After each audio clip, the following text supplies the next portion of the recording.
discover stuff every day. Yeah, yeah. That's why it makes it so hard to actually finish it, too. Well, yeah, I don't know that it'll ever be finished per se, but it will get published. Yeah, I think that's true of a lot of things like this. It's like you just finally have to say, okay, it's time to just send that kid out the door. Yeah. Well, what's funny is the only part that is difficult is the back end of it, because that's where all the definitions. I mean, that's where the story's actually told. The front end of it is the biology, and that doesn't change. Yeah, that's not my opinion. That's not even my observations. That's just the truth of the matter. So I have something interesting in relating to that. Okay. So yesterday I got my old passport back from the United States the U.S. Department of State Bureau of Consular Affairs Passport Services. And I got a piece of paper. It says, biological data changed on your application. And then it has a bunch of different choices. And it says, to agree with the previous records of this office. I've never gotten that before when I've renewed my passport. Really? Mm-hmm. And Becky... Be careful. You know what? I think you should write a memoir. Yeah, because Becky got the same thing. Yeah, Becky, they're doing. That's what they're trying to recapture everything. Yeah. That's the deposit. I know it is, and I was. That's basically your passbook. Mm-hmm. It's like a banking passbook used to have a passbook where you would have your it would evidence the money in the bank. Mm-hmm. Yeah. I understand that, and she got it too, and we didn't think much about it. But then mine came back. The place of birth was different. Oh, hers was. She had a different check, but I think you're right. I was thinking of sending a memoir in anyway, because, as an amendment. Yeah, as an amendment anyway. But now I have the place to send it to. So did they send you that in the mail? Yeah, it took forever to get mine. To get what? Well, the passport, my new one came in a few days, with a couple 3 weeks, but my old one... Yeah, but when was that? When did you apply for a new one or renew it? I applied in July because... Of this year? Yeah, because... in order not to have to go through a whole bunch of rigmarole, it was my old one I had to have it. If I didn't get it by the 8th of August, I would have had to go through all kinds of things to start over, and I didn't want to do that. So I have to do that. I have to go through all those things. Yeah, well, there's something about within 15 years of. Maybe it was the date of expiration or something. Anyway, or the date of issue. I can't remember. Anyway, I had to get it done by the 8th of August, or I would have had to jump through a whole bunch of more hoops, and I went, ugh. So Charlie Barley and I were looking at him, and I went, oh, because I thought I was going to have to jump through the hoops, and then I went, oh, I can do this if I get it done. So I got it done, and then Becky... Did Charlie help you with, the way he did his? We both did it very similar, except I did not write... The one thing he did that I didn't do is he wrote on his old passport, over the top of his old signature, he wrote his new signature. Okay. And I don't know whether he got a letter from them. I didn't ask him that, so I just got this yesterday, last night. So Excellent. I have to call him and find out whether he got a letter. But yeah, I'm gonna. I like what Charlie did. I told him that when I am ready to do a renew, I need to get a hold of him. Yeah, well, we were doing it together, but he forgot to tell me that piece. Yeah, well, And you don't know what you don't know.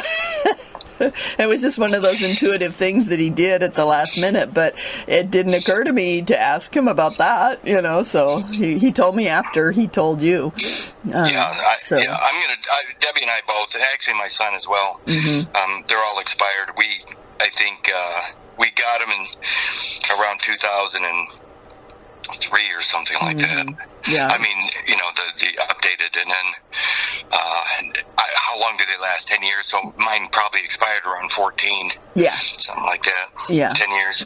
Yeah, I got mine in 90. No, I think I did.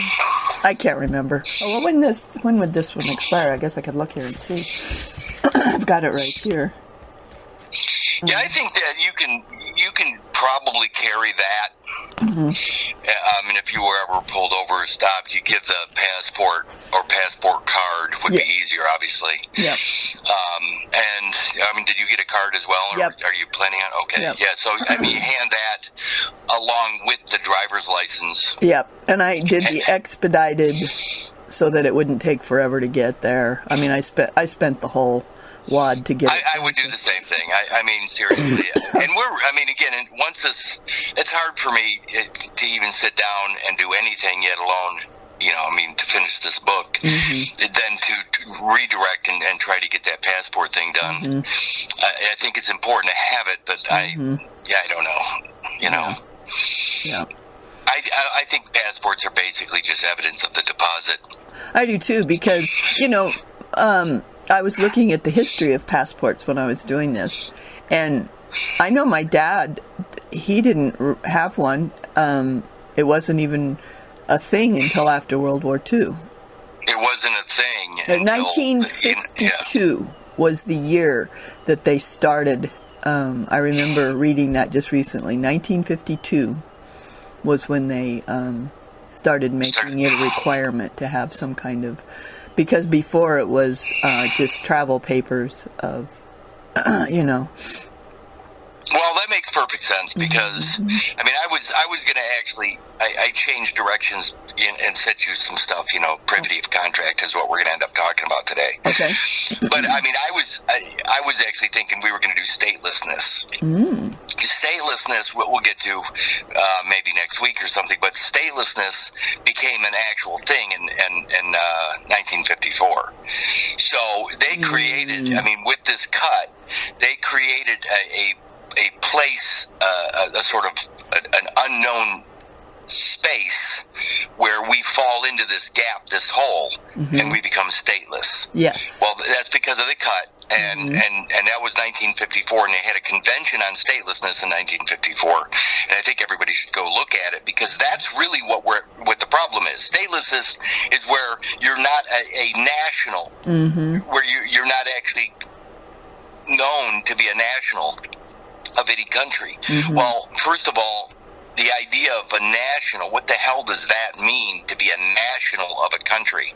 I mean, if I'm born upon the soil or within the boundaries of Illinois, that should automatically make me a national of the United States of America. I mean, to be born on the soil.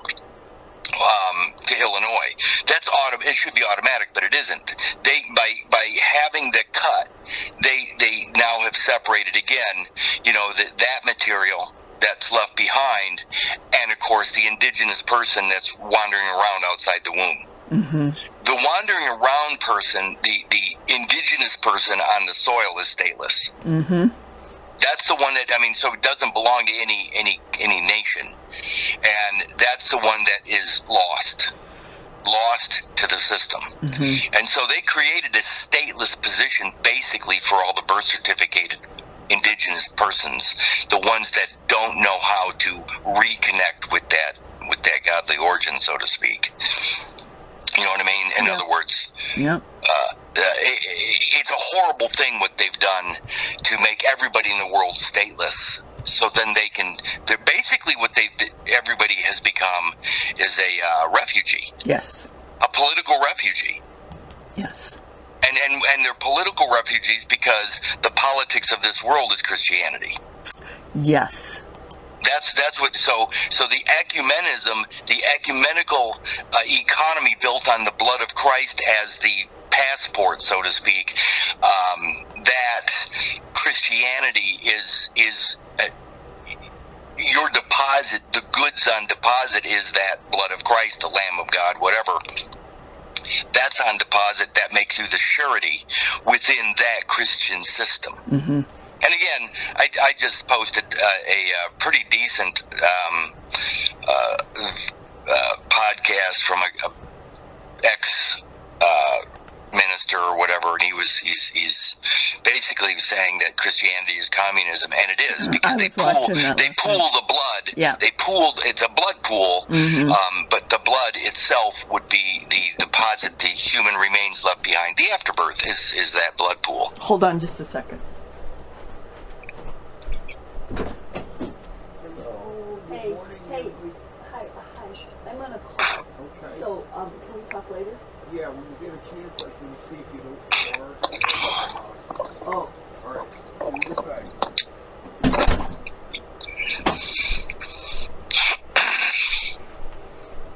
Okay.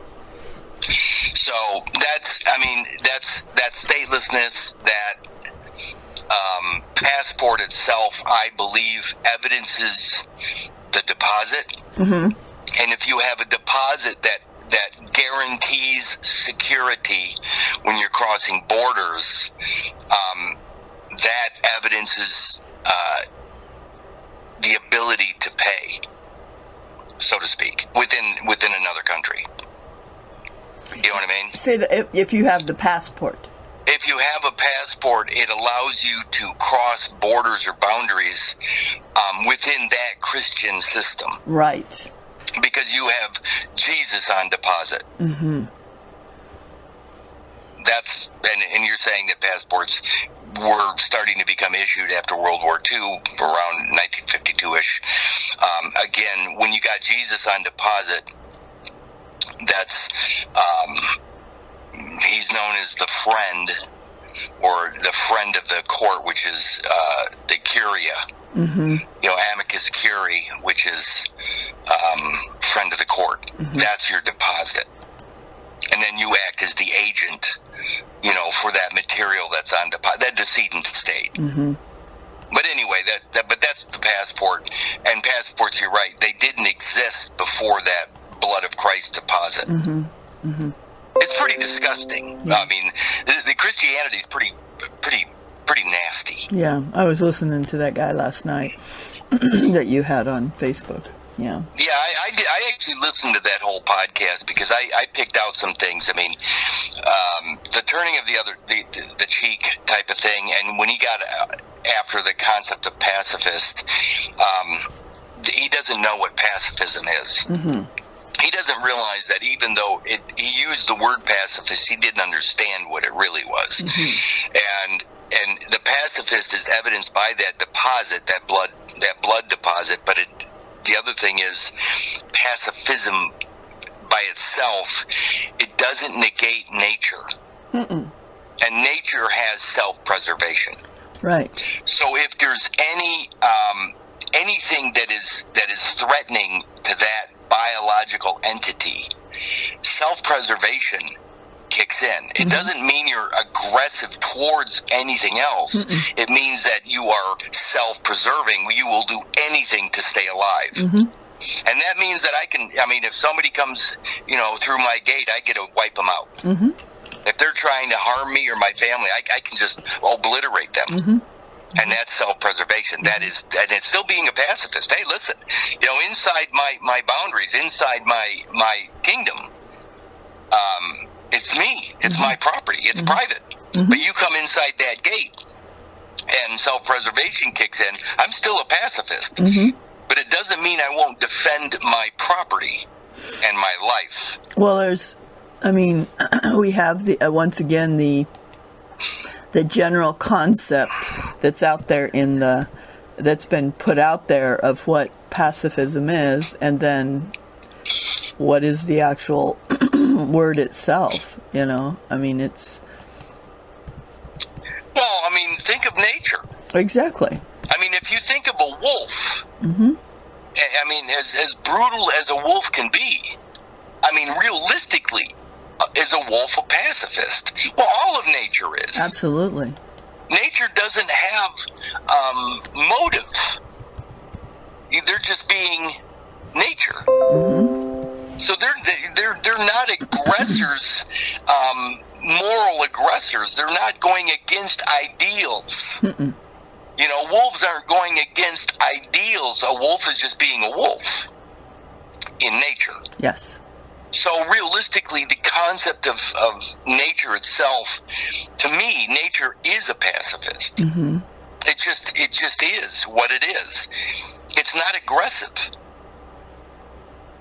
So what I really get disgusted with is all this warrior bullshit. Mm-hmm. I mean, everybody wants to fucking be a warrior. You know, it's almost like, you know, this is this badge that everybody wants to be this thing.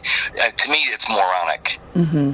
You know, by the way, if I'm just an average guy, I can pay idiots to fight for me. Mm-hmm.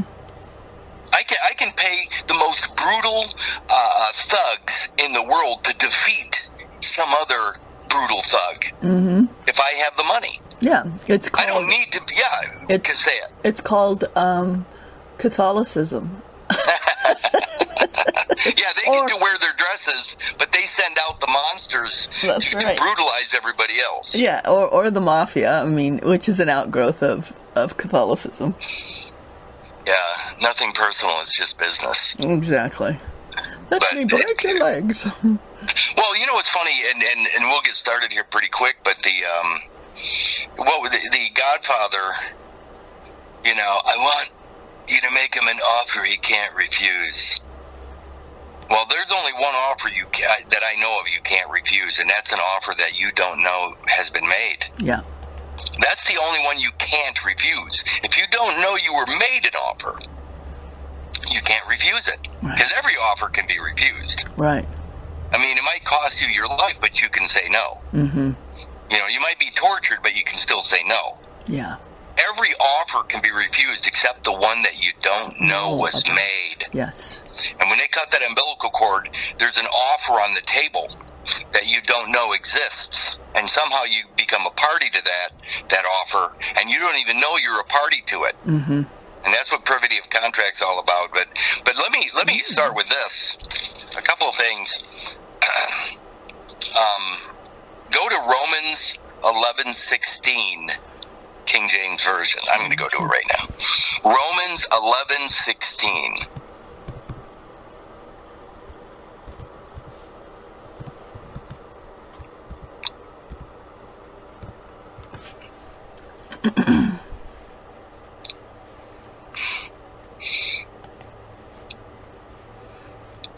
Oh, there it is. Okay, Romans 11:16, King James. Look what it says here. Are you there? Mm-hmm.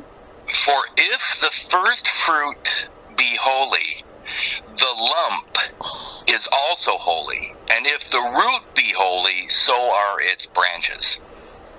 The zygote. Wow. When you understand that the zygote, I mean, number one, it has to be filled with the Spirit, even if the Spirit being the breath. Somebody says, yeah, the zygote's not breathing. Yes, it is. Yeah, It's breathing through mother. Yeah. But it still has breath. It's receiving oxygen. Yeah. That's the breath. Mm-hmm. But at that point, it's actually breathing. Mother is breathing for that biology. Mm-hmm. But it says, for if the first fruit be holy. Well, there it is. The 46 chromosome entity known as the zygote is the first fruit. Mm-hmm. Or if you want to look at it this way, if the embryo within the zygote is the fruit. Mm-hmm. If you want to look at it that way. Mm-hmm. So the zygote is the lump. Mm-hmm. And what that lump produces its own offspring. So you got the zygote, the single-cell zygote, your 46 chromosomes, as one singularity. And it starts to subdivide. And inside that subdivision is its offspring, which is the embryo, then the fetus, and then the baby. So again, if the first fruit be holy, which would be the embryo, if the lump is holy, which would be the zygote itself, the clump of cells, or the cell and clump of cells, if the root be holy, which is the source itself, the zygote itself is the root, they're saying that maybe the root, I mean, think about this, a tree. Mm-hmm. The root of the tree is the tree. Mm-hmm. The tree itself. Mm-hmm. It's just called a root. Yeah. And that root is in the earth, or it's in the ground. Mm-hmm. That the ground isn't the root, it's the root and the tree that are one, and the tree and the root. The root is what's going into the ground to supply what's on the surface. The root and the tree are one and the same thing. Mm-hmm. Well, and why would they? Why would they have the lump? Is also what? Why would they have the word lump in here? You know. Well, so we go to the word lump. Let's go to Webster's lump, and there it is.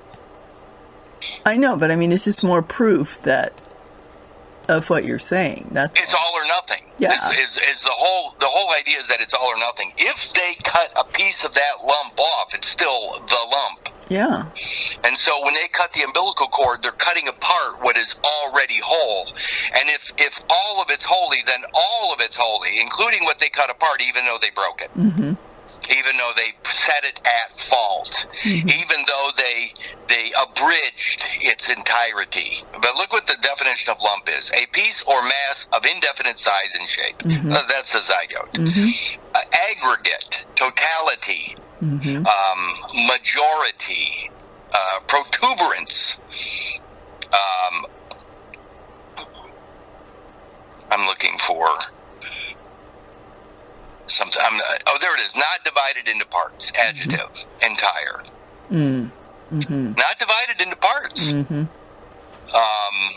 So the idea is that the zygote and every part of it, all of it, from that moment of fertilization and creation to the moment you and I are speaking right now, is all one biology, mm-hmm. and it's all holy. Mm-hmm. They don't get to cut a piece off and say that part's holy and you're a sinner. So if you look up holy in etymology, the origin of the word, the definition is, I can't read the word, but anyway, it says whole, uninjured. See, health. Oh, there it is right there, health. Yeah. So, and this is where, okay, I'm glad you found this. So, holy, it says the primary pre-Christian meaning. Mm-hmm. It says is not possible to determine. So it's actually saying holy has a Christian. It's basically only Christian. Right. But probably it was that must be preserved whole or intact, that cannot be transgressed or violated. In other words, the entire, from fertilization to last breath, is holy. Mm-hmm. If they cut it apart, it's still all one biology, which makes it all still holy. There is no fucking sinner. Right, exactly. And which is what they're saying there is. That when they cut that and they say, oh, there's a piece out here now that's a heathen. It's not Christian. Mm-hmm. No, if it's all or nothing. It's all or nothing. It is all holy or not holy at all. Mm-hmm. Yeah, whole, uninjured. It's from Kailo. That's what it's saying up there. See health. And then it says see health. Yeah. So I'm going to click on health and see what it says there. Look at that. Wholeness, being whole, sound or well. There it is right there. Mm-hmm. So to be considered healthy, you got to be whole. Well, and what, they that are whole need not a physician. Luke 5:31. And what was the adjective of lump? Was not divided into parts, entire. So they're saying it twice here. Now, something really strange. I'm going to go to Title 42. Okay. Title 42. And then I'm going to put in USC. And then I'm going to put in DEF for definitions. Let's see what it takes me to.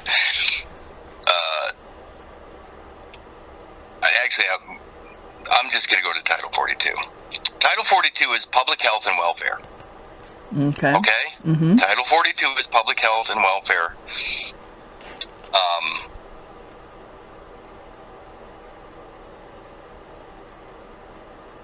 And let me see.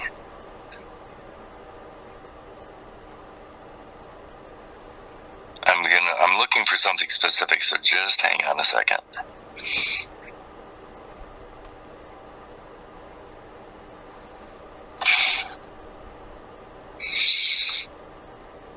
42. I'm just going to go to Title 42. Screw it. Title 42 USC. There it is. I'm going to go to Law Cornell.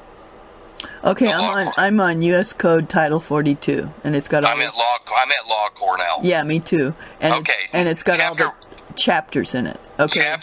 Chapter 1. Click on it. Okay. Click on subchapter 1 generally. Okay. Go down to subsection 27 where it says definitions. Okay, somehow I went to the wrong one. Okay, I gotta go back then. Okay, let's go back to the beginning. Okay. Go back to, you're at Legal Information Institute. You're at the same U.S. Code Title 42. I've got U.S. Code Title 42. And okay, Chapter 1. Uh-huh. Public Health Service. Yes. Click on it. Yep. Now click on Generally. Okay. Now go down to 27 definitions. Oh, there, I found it. Sorry. There it is. That's okay. Now I want you to read what this says. The term state and state, as used in this chapter, shall be held to include the District of Columbia. That's it. Mm-hmm. That's it. The state, when you're talking about health, the state is the District of Columbia. And there is no other state. Illinois doesn't have a right to speak about health. Uh-huh. Wisconsin has no right to speak about every single, and I'm talking COVID now. Mm-hmm. Everything about COVID comes out of the District of Columbia. Yeah. Everything, because Title 42 says what the terms state and states used in this chapter. And what is the chapter? Health. Mm-hmm. Right? Yep. Shall include the District of Columbia. So only the District of Columbia yep. is involved in public health. Wow. Nobody else. There is no other state involved in health, and everything to do with COVID came out of the District of Columbia. That is very true. Yes. And it's obvious. Mm-hmm. So again, Title 42. What is Title 42? Public Health Service. Title 42. Public Health and Welfare. Yeah, Title 42. Yep. That's it. And health. So everything regarding COVID came out of the District of Columbia. So everything under all of these chapters that are here. It's all District of Columbia. It's all District of Columbia. If the word state is implied, if anywhere that it says state, it's the District of Columbia. Mm-hmm. Yeah. That should mean something. That should tell you. Wow. Where COVID emanated from. It came out of the District of Columbia. Mm-hmm. Because they're the only ones that have any stake in your health. Mm. Now, are you ready? Okay. The Organic Act of 1871. Okay. That's the creation of that state, the District of Columbia. Right. 1871. So the District of Columbia that is involved in the health of the public was created in 1871. 1871 had two other things in that year. What were they that I talk about all the time? 1871. So the District of Columbia, the one that handles all the public health issues. What are the other two things that I talk about all the time? Haslam versus Lockwood. And so the waste material that becomes a wreck or whatever, that the state picks up that property. Mm-hmm. So the cut umbilical cord and all that material falls to the state. What state is that? The District of Columbia. The District of Columbia. What other definition was created in 1871?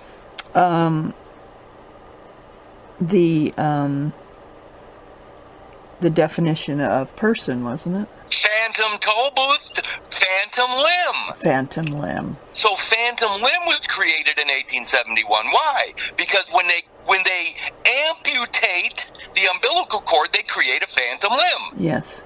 And the phantom is a ghost. Yes. So now you have a ghost that is haunting you from your past. And that ghost is the phantom limb of the waste material that gives rise She's a birth certificated person. Mm-hmm. And what state is handling all that health? The District of Columbia. The District of Columbia. And notice that it gives rise to it. Ghosts rise. All rise. Yes. Yeah. So in the courtroom, when they say all rise, they're getting all the spirits to rise, all the ghosts to come out of their cemetery plots, their deeded cemetery plots, their birth certificated cemetery plots. And then the Bar Association is acting as the medium at that seance. They call it a court, but it's the seance that the mediums are working. Don't mediums bring the spirit world and connect the spirit world with the living, breathing people sitting around the table that want to talk to their dead ancestors? That's what the Bar Association is doing. They're acting as mediums, the middleman, the medium. Yes. Between the world of the dead and the living. Yeah. Okay, that's enough of that. But I want to finish with the idea that, so the District of Columbia is the state that's handling all the health issues. And that means Luke 5:31, they that are whole need not a physician. If you're whole, does the District of Columbia have any work to do? No. No, there's no administrative process. There's no administration to trust property that doesn't exist. All of the In God We Trust res is the cut material.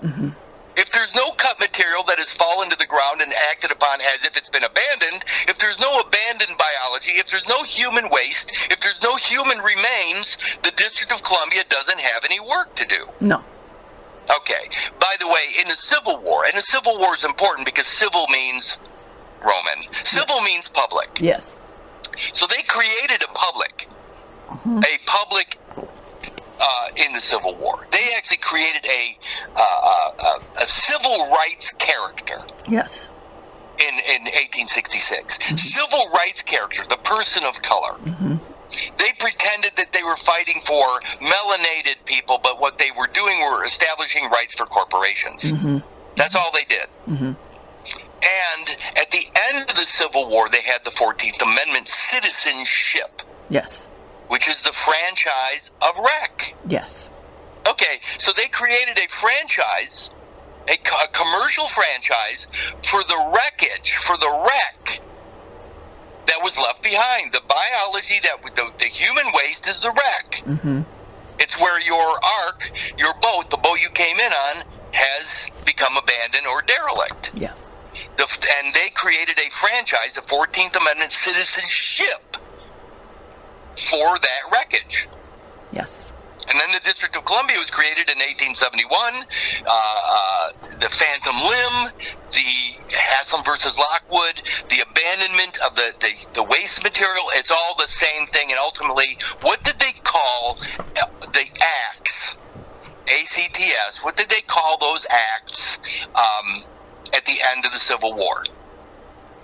The Organic Acts? Is that what you're... The Reconstruction Acts. The Reconstruction, because they had to reconstruct, because they're reconstructing the man. Right. They're making him whole again, and they're charging a fee for that reconstruction. It's a reconstructive surgery. Yes. In the courtrooms, they're actually performing.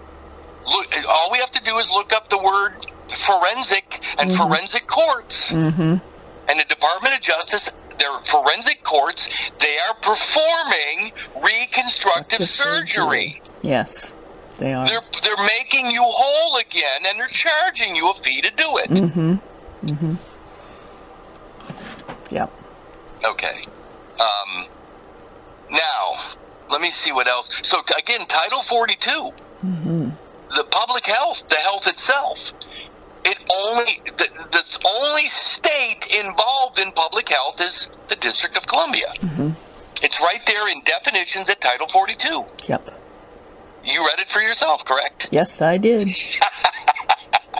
Okay, let me get. I have another window open here. Let me see what it. There. Where is it here? I wanted to go to another definition real quick. Is this it? let's see.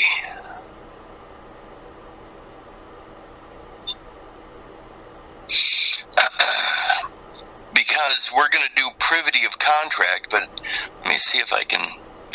I'm going to get out of Romans 11:16. Health at etymology I can close. Lump I can close. All right, what am I looking at here?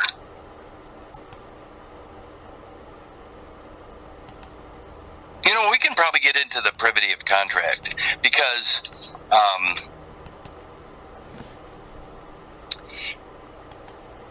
actually I'm going to go over and get my Black's Law.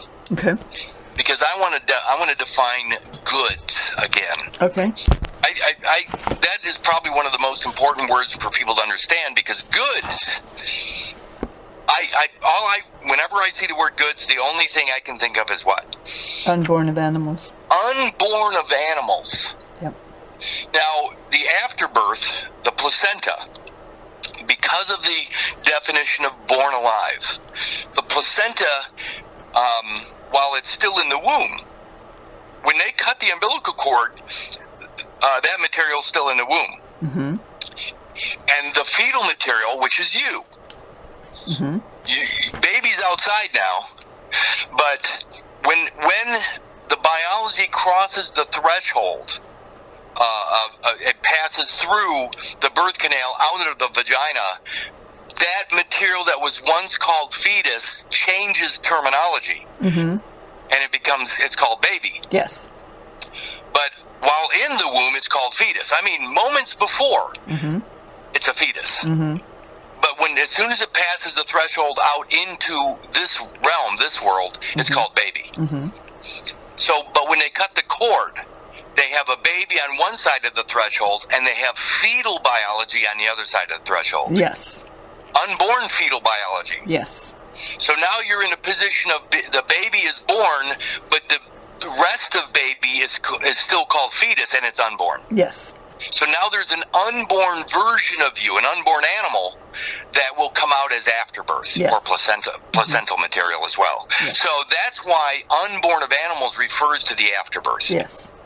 So when they talk about unborn of animals or goods, it is that afterbirth, which is the goods. Okay, so I'm going to go to goods, and I'm going to read a couple of paragraphs here. Maybe not paragraphs, but goods.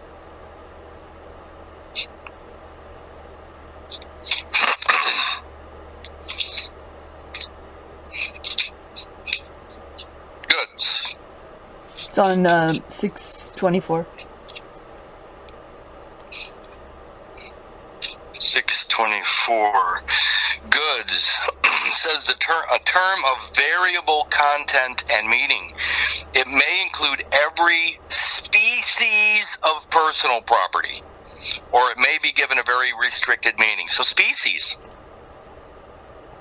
man, include every species of personal property. So that species could be a brick of gold, if they want to talk about species in that term, but also the species itself, the rest of baby is biological. And it's a species, it's evidence of you being a biological entity. Yes. If they take that species-specific waste material, that is evidence of a species. Yes. Okay. Items of merchandise, supplies, raw materials. Is that biology raw materials that led to the production of the baby? Absolutely. Absolutely it is. That's afterbirth. I'm talking fetal afterbirth, not maternal. The fetal afterbirth is raw materials that became the baby. Yes. Or differentiated into the baby. It says, or finished goods. Is the baby ultimately the fruit at the end of the stem? Absolutely. It says, sometimes the meaning of goods is extended to include all tangible items, as in phrase goods and services. all things including specially manufactured goods, it says specially manufactured goods, which are movable at the time of identification. To the contract, identification to the contract for sale other than the money in which the price is to be paid, investment securities, and things in action. Things in action. Wow. That's the chose. It's the chose right there. The chosen one. Yes. Also includes the unborn of animals and growing crops and other identified things attached to realty as fixtures. Things attached to realty. You better be thinking about Haslam versus Lockwood right there. When my biology gets cut off and has fallen to the ground, so to speak, as waste material, where did it fall? It fell in the hospital. Yes. And the hospital's located, let's say, in Rockford Township or the city of Rockford, which is within the county of Winnebago, which is within the state of Illinois, which is within the United States of America, which is upon the soil of America. All of those jurisdictions can come and make a claim upon the fallen biology as a fixture to their land. Yes. Does that make sense? Yes. Yes. So, baby is not a fixture. But where baby's biology has been cut off and remains fixed in that space, time and space. It's on paper. Hell, it's even the location. It gives the location and the time that biology became fixed. Yes. Right there. Right there. In my case, and I mean case, because the case is the thing that surrounded me in the womb. Yep. In my case, September 19th, 1960 at 3:50 a.m. That's identifying the location, the address Yep. of that matter, the fixed material. Haslam versus Lockwood. Yep. And what did they do with that material? They annexed it. Yes. The word is avulsion. And it says... When that... Go ahead. Well, if you just go up to the rest of the definition of goods there at the top of 264, Yeah? it says is used with reference to collateral for security interest. With reference to collateral for security interest. Yeah. Goods include all things which are movable at the time the security interest attaches or which are fixtures. Collateral. Okay. The placenta has two different biologies. Fetal biology and maternal biology. They consider the placenta one thing. Yes. But it has two biologies. So each biology is collateral to the other. Yes. So my mom's biology is collateral to my fetal biology in the placenta, and my fetal biology is collateral to my mom's biology in the placenta. Yes. But as I stand here at my front door right now, I, myself, am whole. Yes. And if I am whole, I am collateral to nothing. True. I'm not collateral. I'm not attached to anything. No. I am not attached. No. But if they use the placental material, the birth certificated placental material, that's in a fixed position. Yes. And that fixture has been annexed to some land somewhere. Yep. And that's... And it's... Go ahead. Well, that's where it's the confusion of goods is actually stating that. That's what it is. We haven't looked at it. It's on 272. The confusion of goods. The result when goods belonging to two or more owners become intermixed to the point where property of any of them no longer can be identified except as part of a mass of like goods. So they collect all of this afterbirth waste, presumably waste material. And they pretend they don't know who it belongs to. Yep. They pretend they don't know. By the way, I went to, what is this here? I went to possession of stolen goods at Wiki. Yeah. It says possession of stolen goods is a crime in which an individual has bought, been given, or acquired stolen goods. It says in many jurisdictions, if an individual has accepted possession of goods or property and knew they were stolen, then the individual may be charged with a misdemeanor or felony depending on the value of the stolen goods, and the goods are returned to the original owner. If the individual did not know the goods were stolen, then the goods are returned to the owner and the individual is not prosecuted. However, it can be difficult to prove or disprove a suspect's knowledge that the goods were stolen. Look at this. If I claim the birthday, I'm not just claiming my biology. Because remember, the birth certificate is for the placenta. Yeah. If I claim the birthday or the character, the birth certificated character, I claim my property, but I'm also claiming my mother's. Yes. If I don't claim it, then I don't have any rights at all, because the birth certificate is the only thing that evidences my existence at all. Right.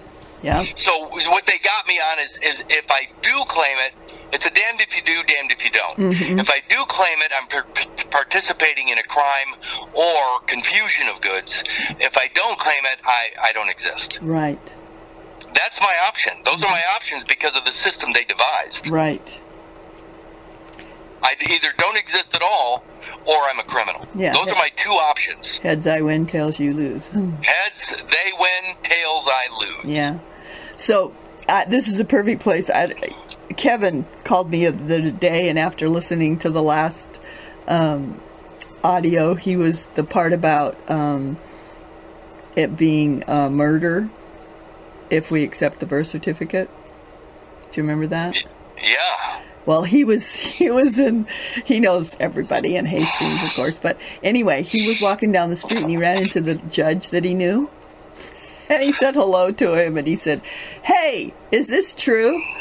Is accepting the birthday murder?" And he said the guy put his head down and walked away from his foot as fast as he can. And you're talking about a judge. A judge would not respond to that question. He ran away from him as fast as he could, and he's somebody that he knew and he's talked to before, and they've been friendly. And the guy just put his head down and walked away from him as fast as he could. And we're going to get into that. The people that are involved in this, and again, everybody's accountable for everything. In my world, you don't get to pretend anything. You don't get to pretend anything. I mean, it's either all true or not true at all. Yeah. Everything. If it's not true at all, it's a lie by omission at every level. These people that accept these positions, including the bar members, when they become aware of what they're involved in, the horrific activities of their profession, we'll call it profession, they need to walk away. They need to quit, but they can't. Because if they're successful, they're living in nice houses, they have nice lives, they have very simple situations because they're protected at many levels. It's hard to walk away from, but it is all what they're really doing is it's an affront to God what they're doing. They're pretending that they're on the side of God when in fact they're not. Yeah. Well, and I do know, I had a friend who was unknowingly high enough up. He was a lawyer and a banker, and he was high enough in one of the banks in Denver. And they came to him and basically made him an offer he couldn't refuse. And he disappeared, but it was basically, oh, you're either in or, you don't exist anymore. I mean, literally.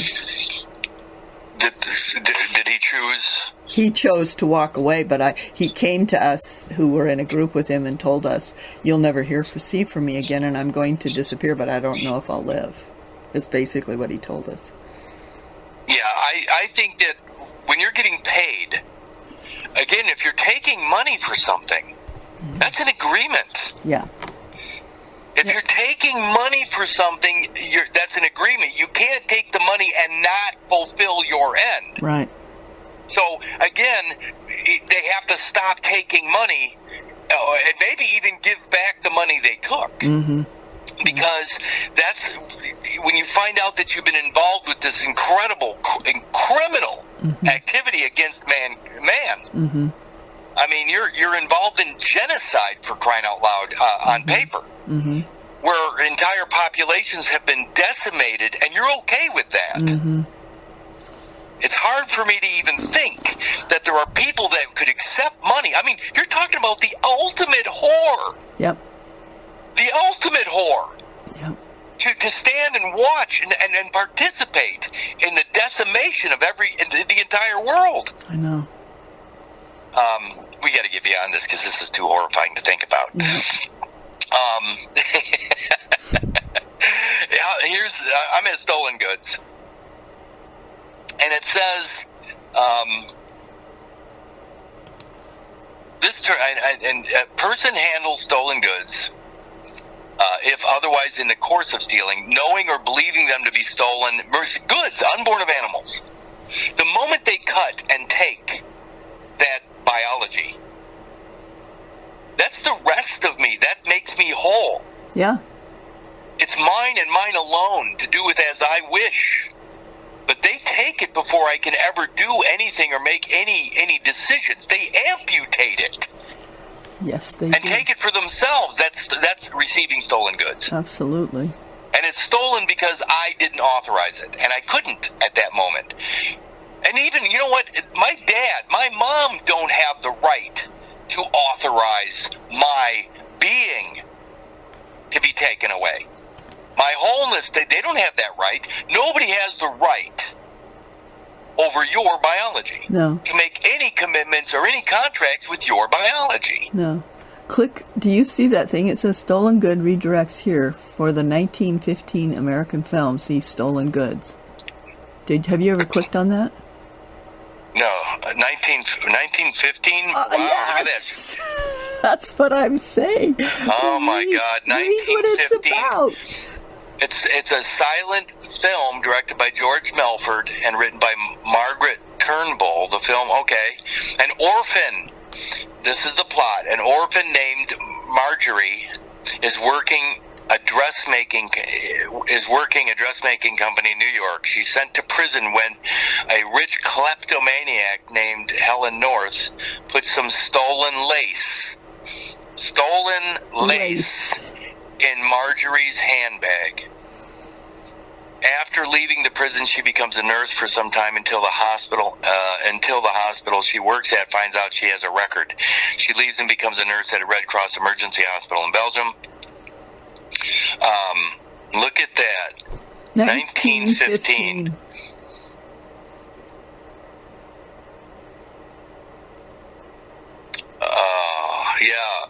That might be worth watching. Yeah. But stolen goods, by the way, when it says puts stolen lace in Marjorie's handbag, oh my God, people don't understand that when there's a wallet or a bag in a movie, the wallet or bag is the afterbirth. It's the afterbirth. For mom, her maternal afterbirth part of the placenta is a bag, is the handbag, and for me, the fetus, a male, it's considered my wallet. It's where I keep my money. It is my money. It's my existence. It's the coin of the realm because it's the rest of me. It makes me whole, and what makes me whole is heads and tails. Yeah. The beginning and the end, alpha and omega. All of it makes me whole, and it's my wholeness. I'm going to say this, heads and tails is mind and body. Yeah. Heads and tails of the coin is both the mind and the body. It's also capital and labor. Yes. When you put capital and labor together, that's the coin of the realm. And my capital is my own head, my mind, and my labor is my body. When I'm whole, that's the coin of the realm. Yes. By the way, another term for the whole man is the word sovereign. So to be sovereign is to be the whole coin. Yes. And the sovereign is gold Yeah. backed. Yes. So the whole man is gold backed. Mm-hmm. It's the sovereign. Okay, so let's get into. I sent you the link to privity of contract.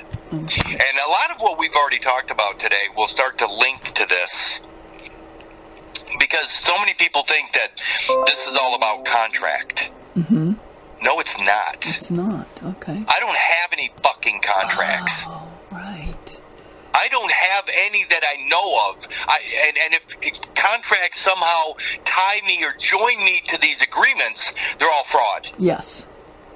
They were all, and fraud vitiates all. So none of these so-called contracts that tie me biologically as surety to anything going on anywhere in the world, they're all fraud. Yes.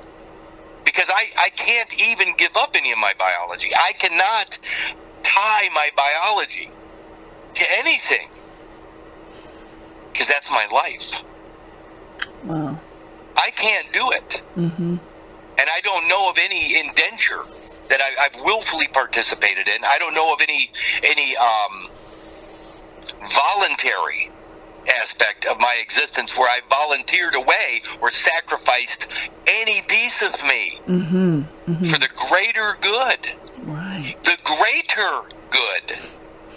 The bigger pool. Well, but greater good has its own definition. First of all, good, the greater good would be all those cut goods put in one aggregate, total. Yeah, that's what I was... So, yeah, the greater good is all those goods, but greater good actually has its own definition. So I'm going to go to the word, I'm going to see if greater good is one word or two, but Greater, greater good.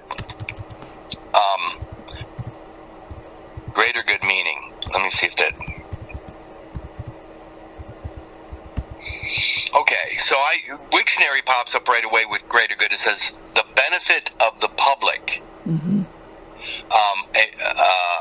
of more people than oneself. I'm going to see if there's any greater good anywhere else. I know what it means. I'm going to see if I can find it, though.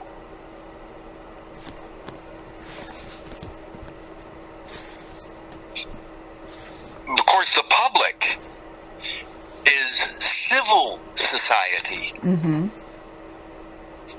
The public is civil society. Yes. Civil Roman. society is based on the Gregorian calendar character. Yes. That's what establishes civil rights. Civil character is the birth certificated character. Mm-hmm. That's the civil rights character. So civil society is 100% based upon the birth certificated character. Yes. That's civil society. But that birth certificate doesn't represent me, because it has two biologies. My biology is singular. I have 46 chromosomes. The birth certificated person has 92 chromosomes. Yes. Because it has both mom and baby. Yes. It is Madonna and child. It is Jesus and Mary. That's what the birth certificate evidences. And the Gregorian calendar, 1582, Pope Gregory, created that bond. So it's actually public. The public is Roman. Mm-hmm. The Civil War produced that citizenship character and that public. The civil rights of 1866 is the Roman rights. It's where Rome took over, and they get to reconstruct the man through their private court system. Yes. Okay, now that we're there, so I'm going to see if I'm going to look up greater separately, and I'm going to probably go to Webster's. Greater, DEF. Webster's. There it is. Greater. All you have to do is look up greater. I'm there. Read the definition of greater. It's an adjective. No, I don't have the right one.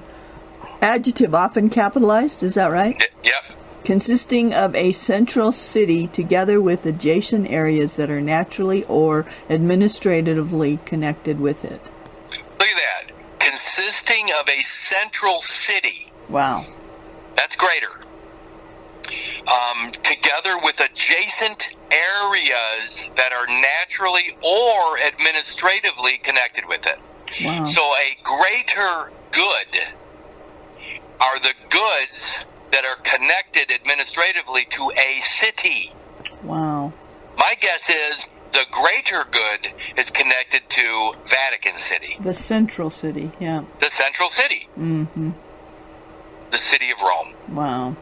Which is Vatican City. So I think greater good, for the greater good, when they say, hey, for the greater good, they're talking about the biology, the goods, the unborn of animals that has been aggregated and deposited to be handled administratively through the central city, which I believe the District of Columbia is tied to.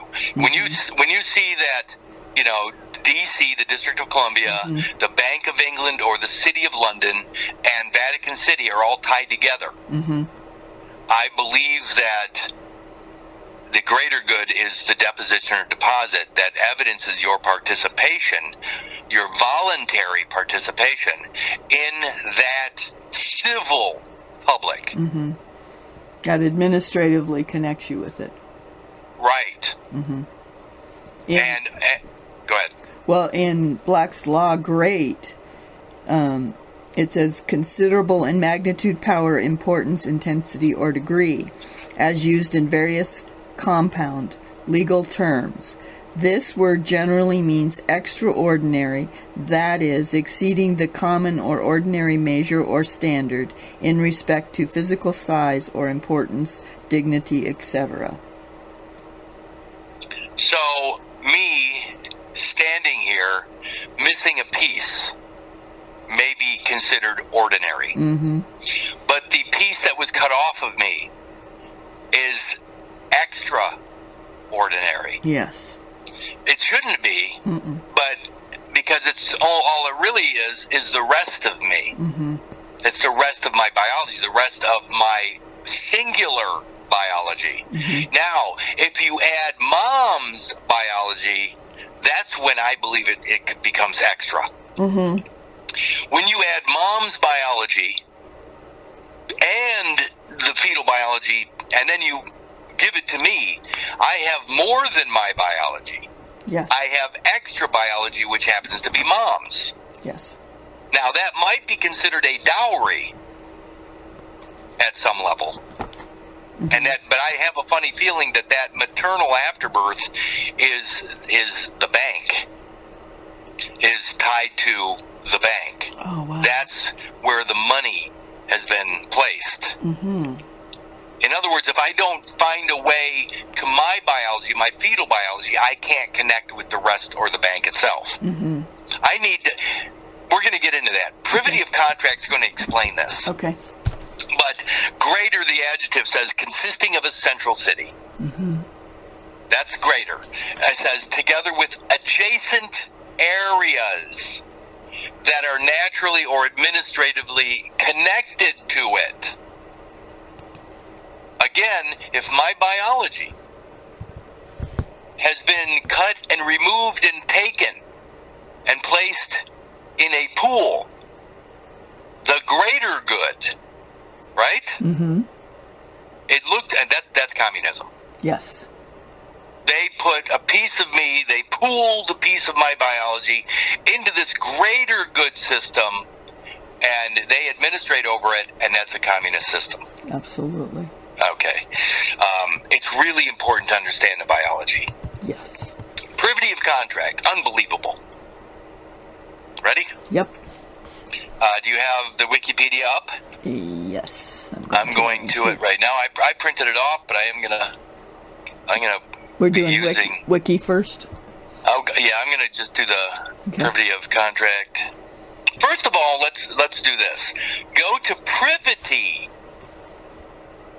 At Webster's online. Okay. Tell me when you're there. Okay, just Because we need to know what a privity is. right. Before we understand privity of contract. Okay, I'm actually at Webster. Okay, privity says 1A, a relationship between persons. Well, that implies more than one. Yes. So, privity, a relationship between persons who successively have a legal interest in the same right or property. Look at that. It says it right there. Right there. So, the placenta has two owners. Yes. Because it's a feto-maternal organ. Yes. If you look at it as one thing, if you look at the placenta as a feto-maternal organ, it has two owners. Yes. So now you have privity right there. Right. A relationship between persons. At that point, it would be between who? Mother and baby. Mom and baby. Mm-hmm. So it would be a privity between mom and baby who successively have a legal interest in the same right or property. Mm-hmm. Now, if that property, that biology, is born alive by definition, Mm-hmm. again, the only two that have any rights to that singular organ, if considered singular, would be mom or baby. Right. Because those are the only two who have an interest in it, biologically. Right. 1B says an interest in a transaction, contract, or legal action to which one is not a party arising out of a relationship to one of the parties. Let me say that again. Wow. Privity. An interest in a transaction, contract, or legal action to which one is not a party arising out of a relationship to one of the parties. So that would be the church's relationship to the mother. If mother is considered church, the church, Yeah. and the church is claiming that aspect, okay? Yeah. And then number 2 says private or joint knowledge of a private matter. Private or joint knowledge of a private matter, especially cognizance implying concurrence.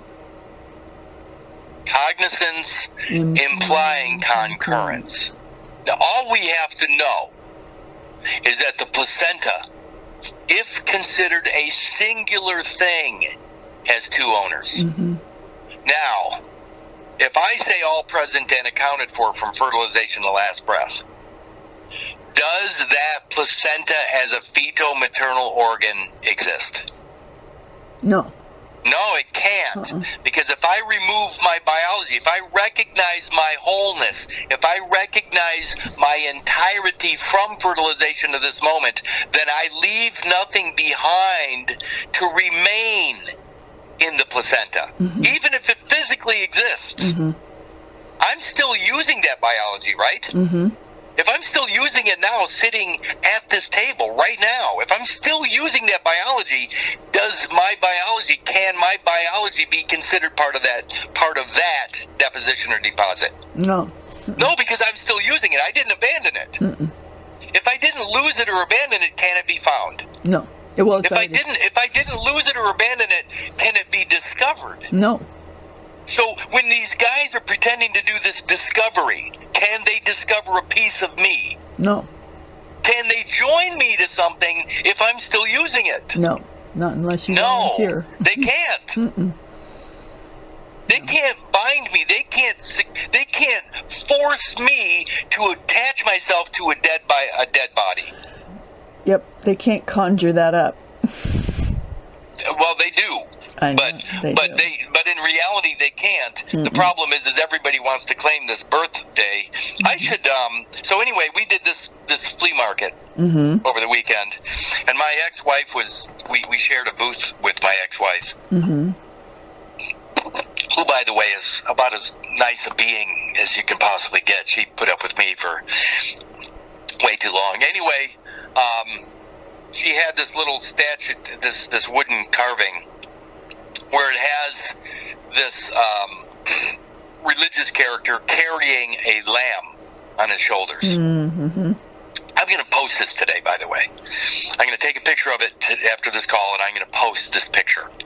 But it's a picture of a man with this lamb, almost like he's wearing a fox, fur shawl or something. Yeah. But he's carrying this lamb on his shoulders. Yeah, I've seen it before. Mm-hmm. And I have this little wooden carving of that. Mm-hmm. And I'm disgusted by this. Mm-hmm. Because that's what they have us doing. Yep. They have us carrying around this dead body. This is Weekend at Bernie's. Mm-hmm. I mean, they have us carrying around the dead fetal material. The amnion, the Lamb of God, the amnion, the Lamb of God, the amnion, the Lamb of God. They have us carrying this amnion, this fetal waste, this fetal afterbirth mm-hmm. for our entire life by claiming a birthday. Yes, they do. So we're carrying around this dead body, mm-hmm. the Lamb. Yep. And it becomes a burden because that lamb evidences this civil character. Yes. That then we become burdened by the public itself. Yes. We become party to all the public business. The problem with that is that in the 14th Amendment in 1868, they say the public debt cannot be questioned. So they attach the public debt to this lamb. And then give this deposit. And then they get us to claim that lamb through the birthday. To carry it around. Yeah. To carry that burden around ourselves. So by us admitting to the birthday, we're admitting to this amnion lamb, and then we carry this public burden with us our whole life. Yes. Does that make sense? Absolutely. The problem is the lamb, what they're calling the Lamb of God, or what they're calling this public, I'm still using it privately. Mm-hmm. I'm still using it personally. Yes. It's part of my body. Mm-hmm. I haven't abandoned it. Mm-hmm. So it cannot exist separately from me. Absolutely. It doesn't exist separately. There's only one of me. Yes. And I'm still breathing, so I'm still, and being inspired, having the breath of God in me, makes me a spiritual man. Mm-hmm. And a spiritual man can be judged by no man. Yes. So even though they got this bullshit religious nonsense Lamb of God on deposit, mm-hmm. that evidence is nothing. That's a fraud. Yes, it is. Because I'm still using it. I never abandoned it. I never volunteered any of this biology over to the public. Mm-mm. And of course, remember that the entire Civil War was to create this connection to bind you to the Bank of England. Yes. That's what it's all about. It's binding you to the Bank of England through this lamb, through this deposit that is religious in nature. Yes. It's all religion. Mm-hmm. Because as I sit here right now, living and breathing, the material that was forcibly, violently taken from me through amputation, I would never agree to that. No. That organ that they took from me, even at the Palermo Protocol level, says that when an organ is taken, it's automatically trafficking in persons. Yes. But who's doing the trafficking if you're claiming the birthday? I am. We are. That's right. Yesterday was so difficult because it was that day for me. Oh, I know. And so, there were some people got around it. Even my brother said Happy Earth Day or something like that, because he probably sees the crap that I post on Facebook, and he didn't want me to have to, listen to the word birthday. Right. And I appreciate that. I'm very thankful that people are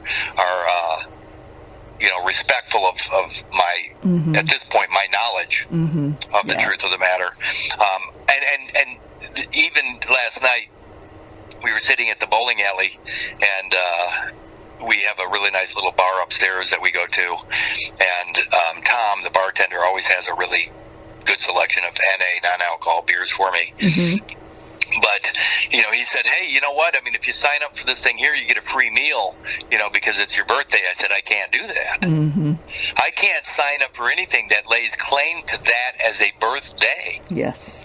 Because if I do, at any point, at any level now, admit or acknowledge the birthday, I am becoming part of the public. Mm-hmm.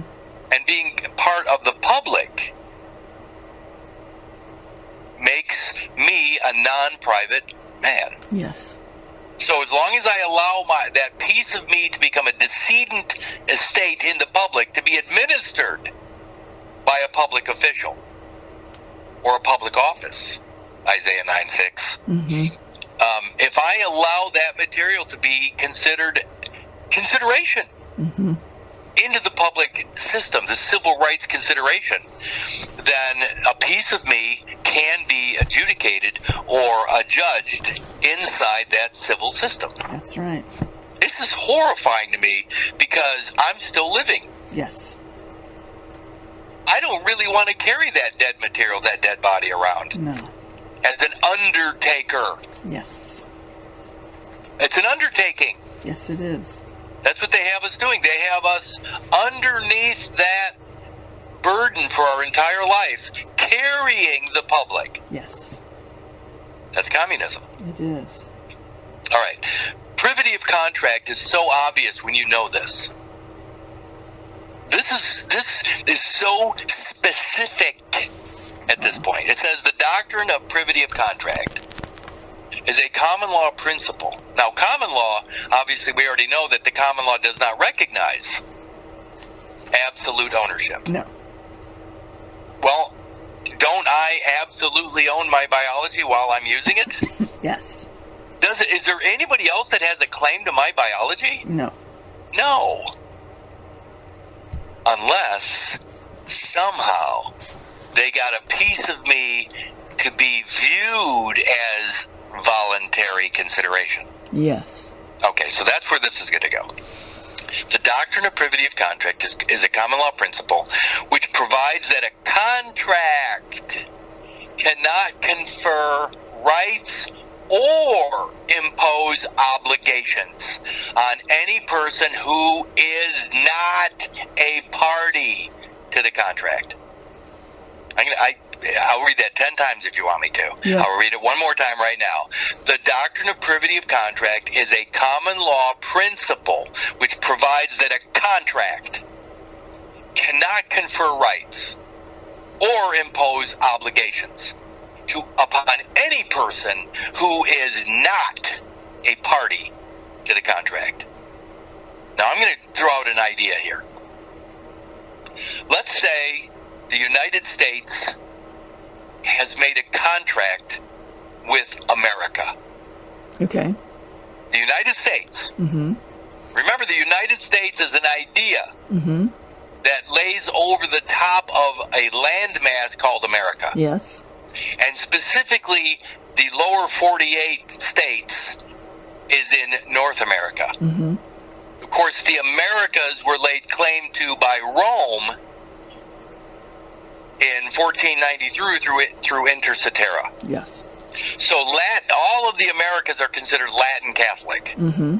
All of the Americas are considered Latin Catholic, and that includes the land under your feet right now Yes. through Inter Cetera. Yep. So Rome claims all of this land for Latin Catholicism, Mm-hmm. for the Americas. So if the United States has a contract with America, the United States is one idea, one group of people, and America is Latin Catholic, subject to Rome. Mm-hmm.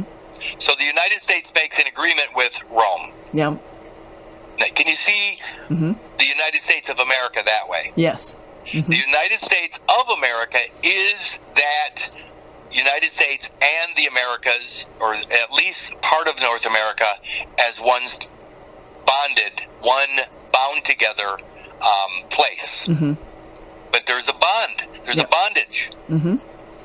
There's a binding, and that binding is an agreement between the United States and Rome. Yeah, it makes sense. Okay. Look what it says here. The doctrine of privity of contract is a common law principle that provides that a contract cannot confer rights or impose obligations upon any person who is not a party to the contract. Mm-hmm. So the United States is one party, Right? and Rome is another party. Right. Where do you fit into that? I don't. You don't. So you have neither rights nor obligations to either of those two. Because you're not a party to that contract. Right. But what happens if a piece of you falls to the ground and they take it? They take it as a public health issue. Title 42. And Title 42 Public Health puts you through the District of Columbia. So the District of Columbia takes this piece of you that evidences the fetal-maternal organ known as the placenta. Fetal-maternal. Maternal, Madonna, feto, child. Madonna and child. Madonna, Mary, child, Jesus, Jesus and Mary. So the placenta evidences Jesus and Mary, and it becomes the deposit, the deposition that binds the United States and America. So, now there's a piece of you. Okay, because, wait a minute. It becomes the contract that binds the United States and America. So I don't thoroughly get that. Hang on a second. Okay. If that deposit, it's a deposition of soil. Yes. Through an avulsion, it falls to the ground of the Americas. Right. There's a piece of you, biologically, that's in that placenta, right? So you're not a party. When you're whole, you're not a party. Right. But when a piece of you falls onto the soil of the Americas and becomes annexed to that soil by avulsion, we'll go over avulsion too. Now a piece of you is on the ground and it becomes part of the soil according to old farming laws and things like that. And I'm going to show you that. Okay. It's so weird. Okay. But now the soil claims a piece of you. But you were born in what state? Colorado. It's Colorado.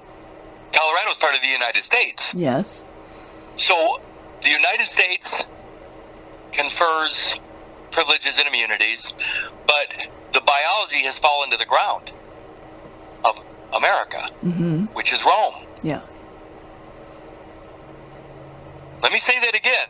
You were born in Colorado. That's the United States. Right. But the substance has fallen to the ground of America, which is Rome. Right. So there has to be a contract between the two. I'm saying there already is. You have nothing to do with it. First of all, I think the problem is you're still looking at that biology. I'm telling you right now that Rome and the United States have an agreement. Yeah, I get it. Yeah. But now I'm talking about a piece of you do you right now agree with Rome or the United States? Do you have any contract with them? No. No, but a piece of you falls to the ground that evidences an agreement. Yeah. A piece of you. Yeah, and that's the confusion of goods. Well, you're not a party to it in your own mind. No, I'm not. Absolutely. But physically, they have evidence that you are. Yes. And that's my point. Yes.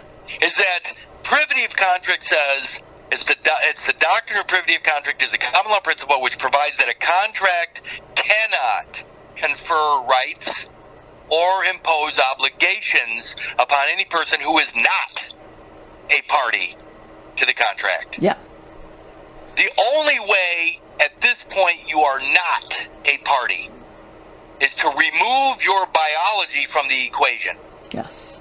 Because the evidence is overwhelming that you are a party, because the birth certificate of the placenta evidences your willful participation where you fell. Yes. Where you fell gave rise to a marker. That marker is a birth certificate, and the birth certificate has a day, and that's the birthday. Yes. If you claim a birthday, you become a party. A party to the contract. To the contract. Mm-hmm. If you know your wholeness, if you know from fertilization to last breath there's one 46 chromosome entity and it's unbroken, then you are not a party. Got it. Because the District of Columbia says they are the state Yes. of health. From Title 42. From Title 42. Mm-hmm. But if you're not broken, then you're not a party at all. Right. You are outside of that agreement. Mm-hmm. This is so critical. Wow. Because where you fell, who's fighting? Who's fighting over that biology? Well, the United States is fighting on one side, Rome is fighting on the other, and you're split between the two because you don't know Who you are. who you are. You don't know where you came from. You don't know. You don't know the whole story. You're what was it? Holy and health. You aren't holy and you don't have your health because you don't know that you're neither holy nor healthy. Yes, exactly. And so somebody administratively has to put you back together again. Yeah. Wow. But you're not broken. See, that's what people don't understand is that all these court actions. I mean, on one side you have the admiralty courts of the United States salvaging the vessel, and on the other side you have America and Latin Catholicism saving the man. Salvation. Saving the indigenous heathen on the land. So that's what those are your options. Salvage or salvation. Yep. United States is salvage. America is salvation. And on each side they go supplemento. Give me a little money. And they have evidence through the placenta. Yes. Because the placenta has a birthday and we keep claiming it. Yes. We keep claiming it more and more and more. It's bigger and bigger and bigger and more important. Jeez. But look what it says.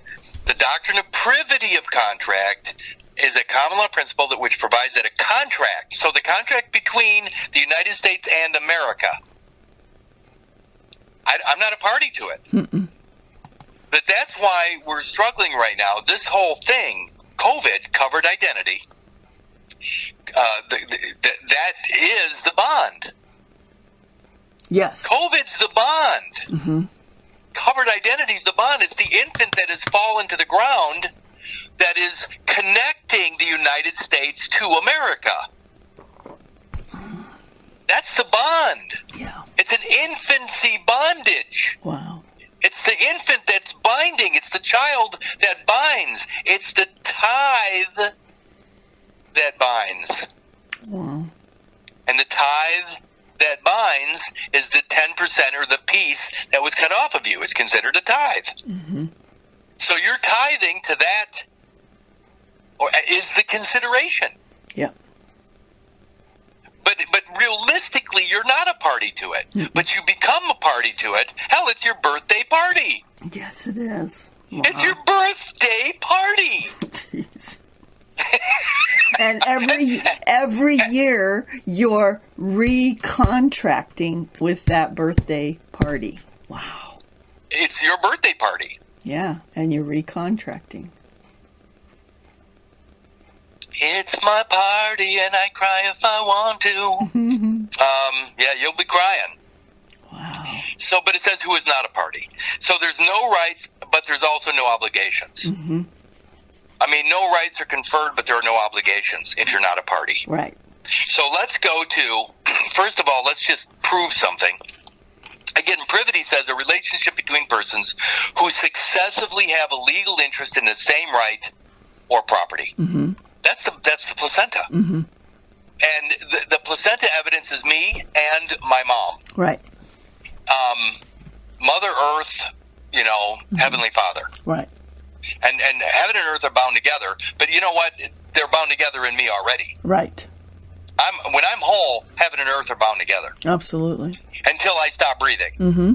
Until I stop breathing. Mm-hmm. So I'm going to tertium quid. Okay. TER Tiumquid. 2 words. Tertium quid at Wikipedia. Got it? Not quite, but I'm getting there.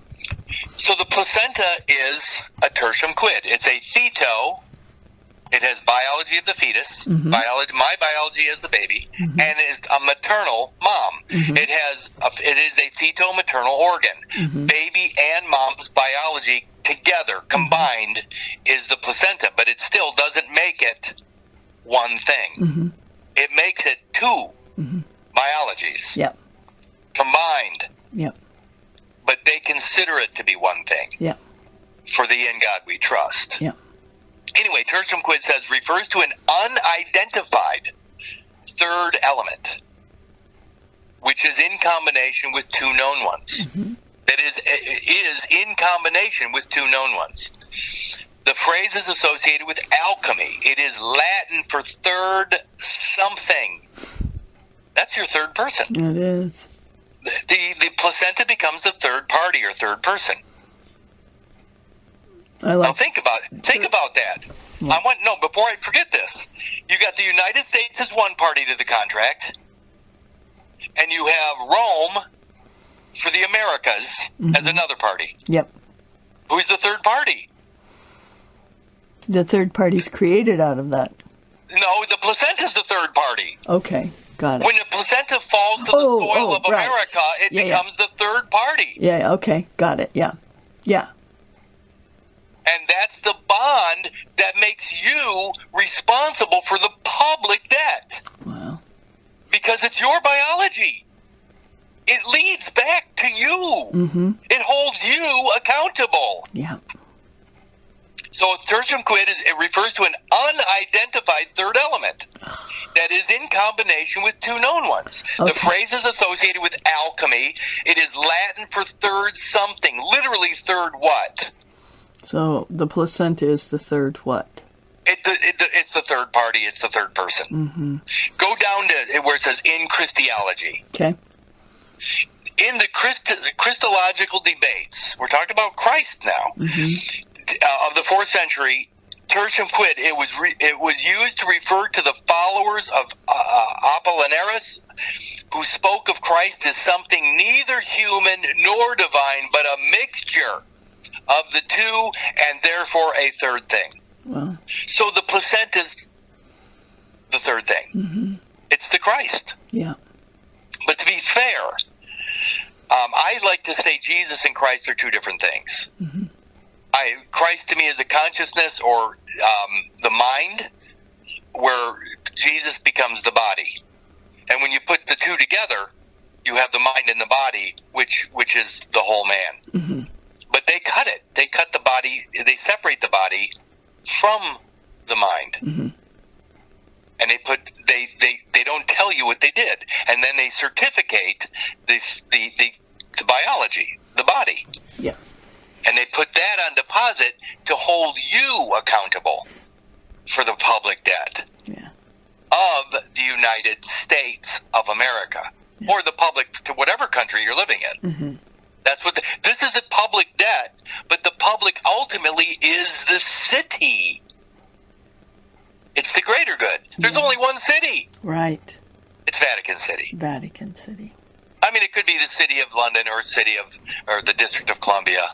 Well. But I mean, the point is that in all of it, there's ultimately only one of those cities. The greater good is one. It's Rome. It's Rome. So now look at it. When you look at privity of contract, the next paragraph down says, the premise is, by the way, we're at Wikipedia for privity of contract. Second paragraph says, the premise is that only parties to contracts should be able to sue to enforce their rights or claim damages as such. However, the doctrine has proven problematic because of its implications for contracts made for the benefit of third parties who are unable to enforce the obligations of the contracting parties. It says third parties. Yeah. The placenta is the third party. Is the third party. And it says unable to enforce. Why are you unable to enforce your rights? Because you don't know Yeah. that you're a third party. Yeah.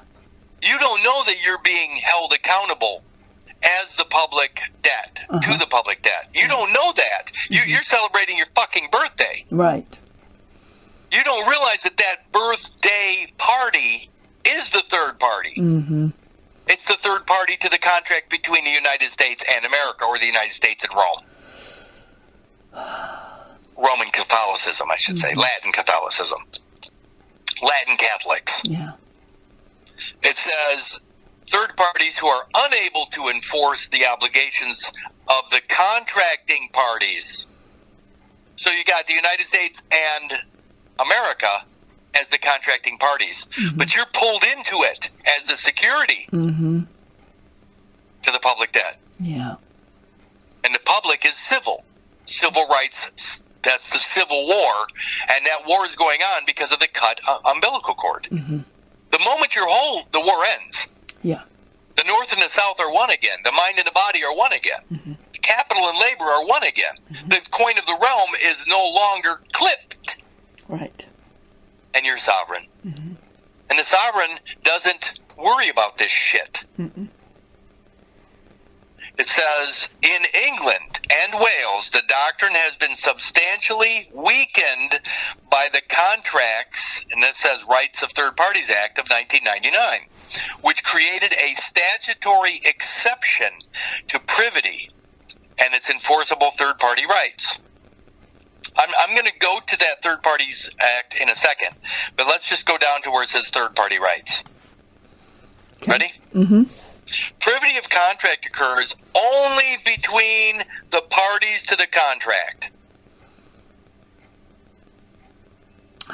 That's the United States and America. You're not a party. You're the security. You're the goods and services. You're the bond. Mm-hmm. You become the bond. Mm-hmm. You're the bondage. You're the bonded. Yeah. You're what holds it together through your beliefs, Yep. through your birthday. But that also makes you the security. Yes. So when there's an issue, when there's a problem at the United States level, they bring you in. When there's a problem at the America level, they bring you in. Mm-hmm.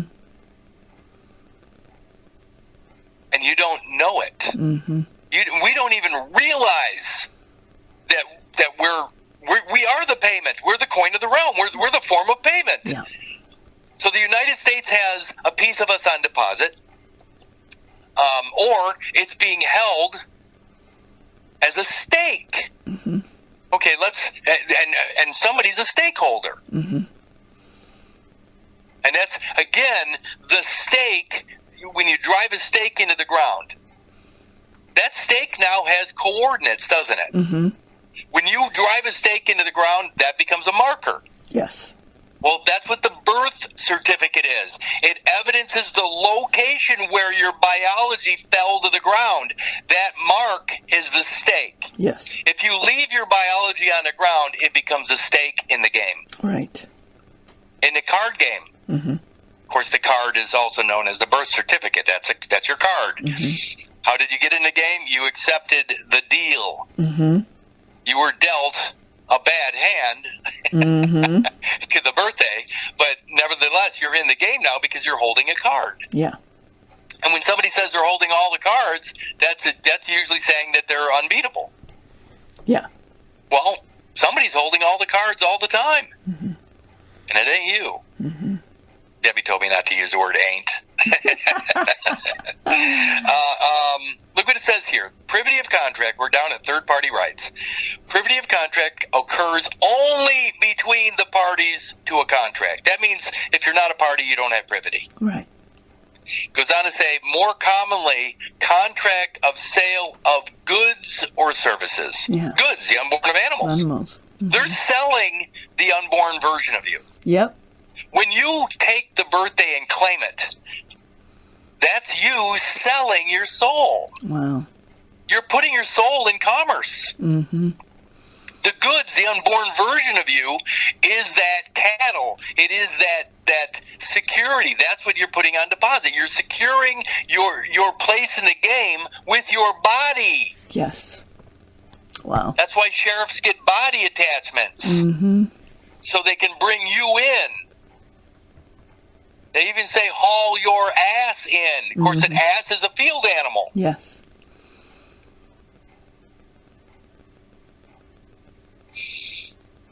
So it says contract of sale of goods or services. Horizontal privity arises when the benefits from a contract are to be given to a third party. Look at that. The benefits from a contract are to be given to a third party. That's that birth certificated person. Yeah. Vertical privity involves a contract between two parties with an independent contract between one of the parties and another individual or corporation. What I'm getting at is that the third person, third party, is the placenta, the birth certificated placenta. And by us agreeing or accepting or celebrating the birthday, we are allowing that tertium quid placenta to become the third party. The third party. In the privity contract. And so it becomes the bond between the United States and America. But it's also, it's that hyphen, Judeo-Christian, Judeo-Christian. They're using, I'm going to say, and this is a little bit of a stretch because I can envision it, but it's going to be hard for people. I believe that they take, let's say, the umbilical cord, and they cut an exact amount from everybody. Let's say 1 inch from everybody. And that is, it evidences equality. Each of us, it has 1 inch on deposit. That's equal. It's all equal. It's all equal then. Everybody's equal at 1 inch. Doesn't matter if you're 7'5" or 2'6". They have 1 inch on deposit. And that 1 inch evidences equality. Now I call it the pro-Christian cut, but that 1 inch is equality. Now they have 1 inch of everybody. And everybody's the same. But the placenta is on one side of the umbilical cord and the baby's on the other side. Yeah. So that 1 inch is the hyphen. It's the connection between the United States unborn Christian and the heathen baby on the land indigenous person. Wow. It's the 1 inch on deposit. It's the umbilical cord that connects the two. On one side you have the Jew, the Judeo, and on the other side you have the Christian, or they might be reversed. But either way, it's the umbilical cord that ties them together. It's the hyphen. Wow. So I believe that the hyphen is the bond. Wow. The hyphen or the umbilical cord is the bond, the 1 inch that everybody puts on deposit, that bonds the United States to America. Wow. You see what I'm getting at? And yet, if you're whole, if you get in front of the cut, if you're a pacifist and you don't agree to the act of violence, the cut itself, and you're whole, then you don't need to be put back together by the state known as the District of Columbia. Correct. You see what I'm getting at? Yes, absolutely. Because you're healthy. You're already healthy. Healthy and holy. You're whole and healthy. So if you're whole and healthy, you don't need their help, their administrative process to be put back together. Because you already are whole. And the evidence of that is that you're still breathing. Yes. And as long as you're still breathing, you're still using that biology. If you're still using the biology, then at no point can they cut you apart without disfiguring you. Right. At no point without harm. Absolutely. It's criminal to cut off your arm. It's criminal to cut off your leg. It's criminal to cut the umbilical cord. Yes, it is. They amputated a piece of your biology, a piece of your biological estate. Yes. And they took it away. That's criminal. I don't know who did it. I know that the medical association's participating in it. I'm certain that they're earning huge amounts of money from the insurance industry. Mm-hmm. Well, I'm sure they're. What's interesting is that years ago, I thought, holy cow, when a baby is born in a hospital, they ring a bell. I don't know if they still do, but that's and Lloyd's of London. There's an old. You can watch some of the old archival films. When a ship leaves harbor, they ring a bell. They ring a bell. Mm-hmm. When an angel gets its wings, they ring a bell. Mm-hmm. So all of those things are the same. Mm-hmm. In the hospital, an angel gets its wings when they cut the cord, and they do what? They rapture the soul of that individual. So that angel's getting its wings. The left behind Christian afterbirth is actually the angel, the fallen angel or whatever, getting its wings. The commercial vessel is leaving port. Mm-hmm. The bell rings. Mm-hmm. And a baby's born. Mm-hmm. It's all the same exact moment. Wow. I think they still ring a bell in a hospital. Hmm. And, of course, hospitals were created by the Knights Hospitallers. Mm-hmm. And the Knights Hospitallers were there to do what? Accept Christian pilgrims. Mm-hmm. So, again, all of these nonsensical stories that have been passed down that we are now stuck with because of our own beliefs and the acceptance of a birthday, which means nothing. Mm-hmm. I mean, if you really think about it, the birthday itself is about 280 days after the act of creation. Yes. So what is a birthday other than a commercial act? Yeah. It's the birth of a commercial ship. Mm-hmm. Or a citizenship franchise. Yeah. That's all it is. Yep. And that citizenship is a world citizenship at this point. Yeah. And for ecumenical commerce. Right, and it's the third party to this privy contract.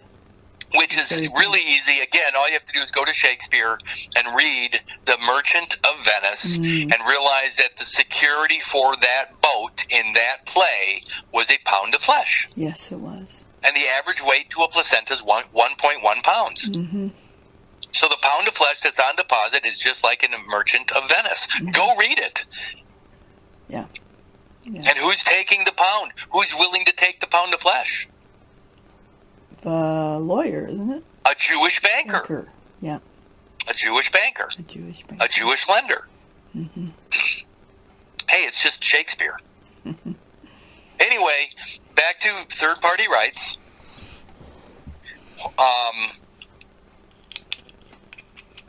Next paragraph down says, if a third party gets a benefit under a contract, it does not have the right to go against the parties to the contract beyond its entitlement to a benefit. Look at that. So again, the parties and the third party are not the same. Mm-mm. The two parties that I believe are, in this case, I'm speaking specifically of the United States and America. Mm-hmm. Or if you want to look at it this way, the United States and Rome. Mm-hmm. Those are the two parties, or the Catholic Church, I should say. Right.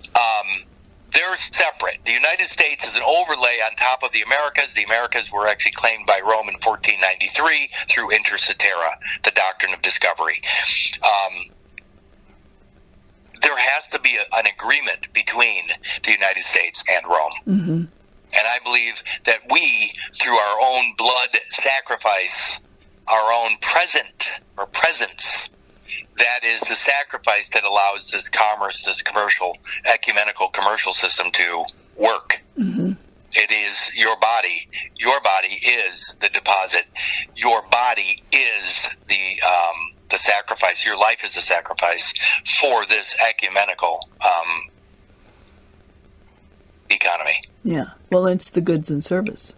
It becomes the goods and services. Mm-hmm. Yeah. So the goods is the biology that's sacrificed, and then, of course, the funeral is the service. Mm.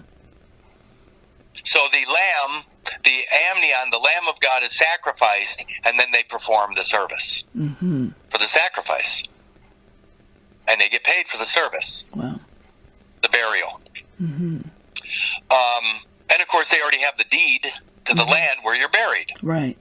Okay. It goes on to say, an example of this occurs when a manufacturer sells a product to a distributor. Now, I had to write this out. A manufacturer sells the product to a distributor, and the distributor sells the product to a retailer. The retailer then sells the product to a consumer. There is no privity of contract between the manufacturer and the consumer. Let's draw it out. Okay. You got a manufacturer, then you have a distributor, then you have a retailer, and then you have an end user consumer. Right. There's 4 positions there: manufacturer, to the distributor, to the retailer, to the consumer. Right. They're saying that the manufacturer, between the one that creates, the manufacturer, and the consumer, the one that's using, there's no privity. That's crazy. Wow. Think about that. There's no privity. I mean, again, go back up to the definition of privity. It says, "is a common law principle which provides that a contract cannot confer rights or impose obligations upon any person who's not a party to the contract." So go back down here where it says manufacturer, distributor, retailer, consumer. The manufacturer is the creation. Yeah. And the consumer is the one using that creation. Yeah. When I say I and the Father are one, am I not both the manufacturer and the user? Yes. I'm both. Yes. There is no middleman. There's no distributor. There is no retailer. No. Between the zygote and this moment as I speak, I am both the manufacturer, the zygote, and the user, the consumer. Yes. I'm both. Yes. That means that if there's only one, there's no need for a contract at all. There's no contract between the zygote and me. No. Because I and the Father are one. Right. I don't require a middleman. No. Between those two positions, unless they cut the cord and they place a piece of me on deposit to create those 2 middle positions. Right. The distributor and the retailer. And there could be... I have a feeling the distributor's Rome and the retailer is the United States. That makes sense. So by cutting the cord and placing a piece of me on deposit, they have Rome and their salvation efforts, and the United States and its salvage operations, or vice versa. What I'm getting at is they become the middlemen. Yeah. But the truth of the matter is that the zygote and me are one. It doesn't even matter if they cut it and they put it anywhere. The fact is I'm still using it. There is no abandonment. There is no need to discover there. In fact, you can't discover something that I'm still using. Well, there's no goods or services to make a sale of contract. There's no need for either the goods or services because the goods don't exist separately from me. Right. And if the goods don't die or there's no decedent estate or there's no sacrifice, the service is not required. Right. That's why I think that the world is in turmoil right now. Because they don't have that bond. That they don't have the sacrifice anymore. Yeah, and they're trying to dupe people into it any way they can.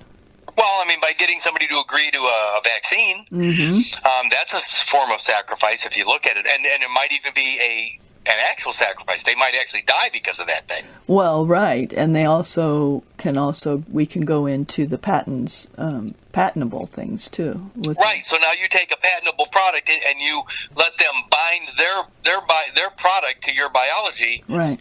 Even though it's a monster. It is a chimera. Or chimera, it is a monstrosity. By you allowing them to attach their product to your biology, it's an adulteration, but it is an agreement. It's a protection racket.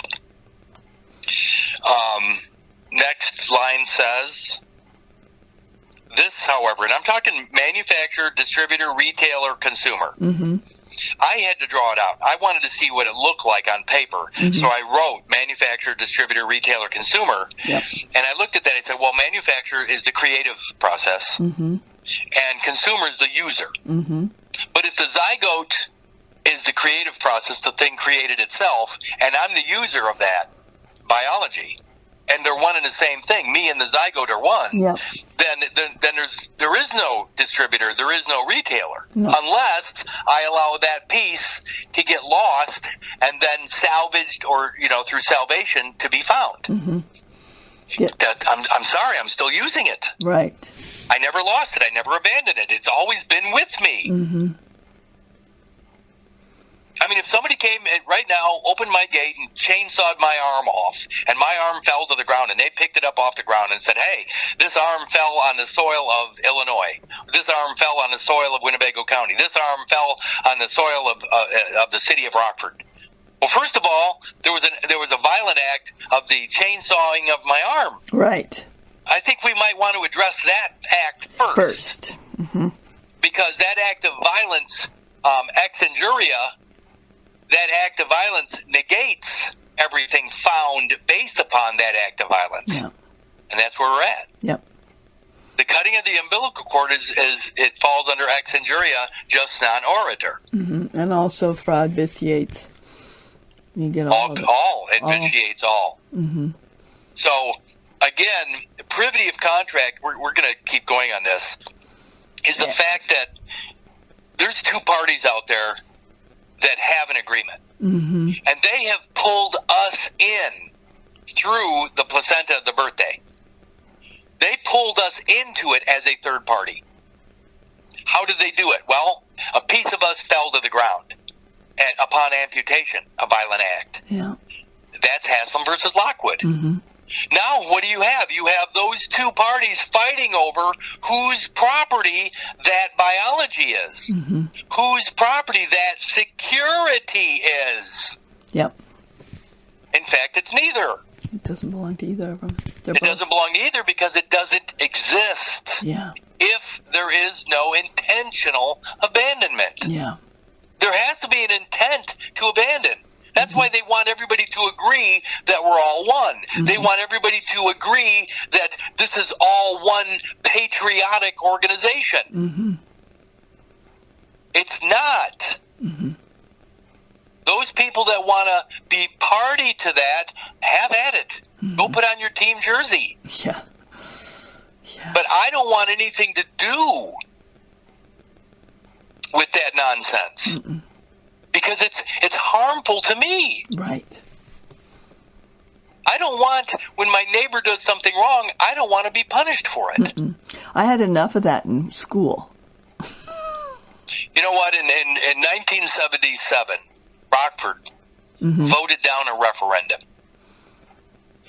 And it eliminated all extracurricular activities in schools. Oh, wow. Now, we had 9 high schools. Wow. And all those other small schools, all the junior highs and all the grade schools, there were no extracurricular activities in any school. Wow. It was a $400,000 referendum in 1977.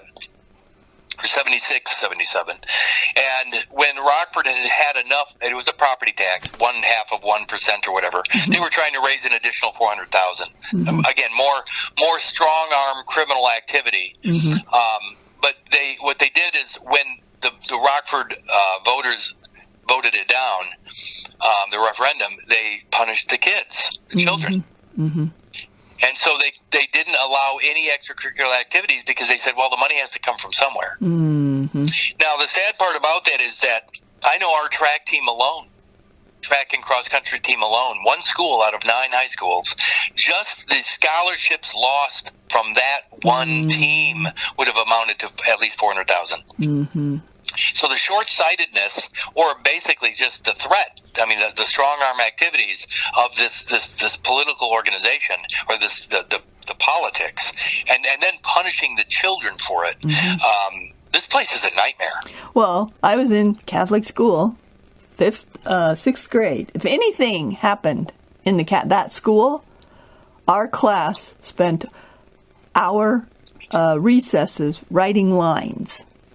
Didn't matter what happened in the school. It was assumed that somebody in our class did it, and so therefore we got to write lines. I mean, and of course, kids' creativity. The guys who were probably doing it were the ones that had money, and they'd pay some of the other kids to do it. And then other people we got to where we could write the lines with, we'd have 4 pens in our hand, because you'd have to write a certain number of them. Right. But, again, it was just this assumption and presumption, and we didn't even know who it was. Yeah. I don't want to be punished for what you do wrong. Exactly. And that's what they got. They got one giant neck, one giant global John Doe that they can punish anybody at any point. Yep. For any reason, because somebody's got to be doing something wrong somewhere. So we might as well just punish you because you have collectively agreed to assume the John Doe position. Yeah, you've agreed to be the scapegoat. You're the bend over. Yeah. Yep. Last paragraph down. Listen to this. This is amazing. It says, "This, however, does not mean that the parties do not have another form of action. For instance, in Donahue versus Stevenson, this is amazing to me. Listen to this. A friend of Mrs. Donahue bought her a bottle of ginger beer. Okay? And the shop owner says, wait, let me start over. A friend of Mrs. Donahue bought her a bottle of ginger beer, which contained the partially decomposed remains of a snail." Wow. Okay, so you buy me a beer, and in that bottle of beer, there's some partially decomposed biological remains in the bottle. Mm-hmm. Okay, so make it so we can understand it. You bought me a drink. You bought me a beer. Mm-hmm. I open it up and I'm drinking it, and there's some decomposing biology in there in the bottle. Yep. Since the contract was between her friend and the shop owner, so I'm the one drinking the beer. Yep. But the contract was between you and who you bought that beer from. Mm-hmm. Okay. It says between her friend and the shop owner, Mrs. Donahue, me, cannot sue under the contract, but it was established that the manufacturer was in breach of duty of care owed to her. Okay, so think about this. You go up to a counter and you buy me a beer. Mm-hmm. I open it and I start drinking it, and there's some biological decomposing biology in that bottle. Mm-hmm. You have an agreement. You bought the beer, so there's an agreement between you and the one who sold you the beer. Mm-hmm. I'm out. Mm-hmm. I might have been injured, or I might be getting sick because of the beer, but I don't have any recourse towards the one that you bought the beer from. Right. Because the contract is between you and the one who sold you the beer. Mm-hmm. It goes. So what it says here, it says that I, the one that drank the beer, I can go after the one who brewed the beer, the manufacturer. Mm-hmm. You're out. You're done. Mm-hmm. The only way I have recourse is I have to go to the manufacturer. Wow. The one who brewed the beer. So that's what it says here. Mm-hmm. It says, but it was established that the manufacturer was in breach of duty of care owed to me. Mm-hmm.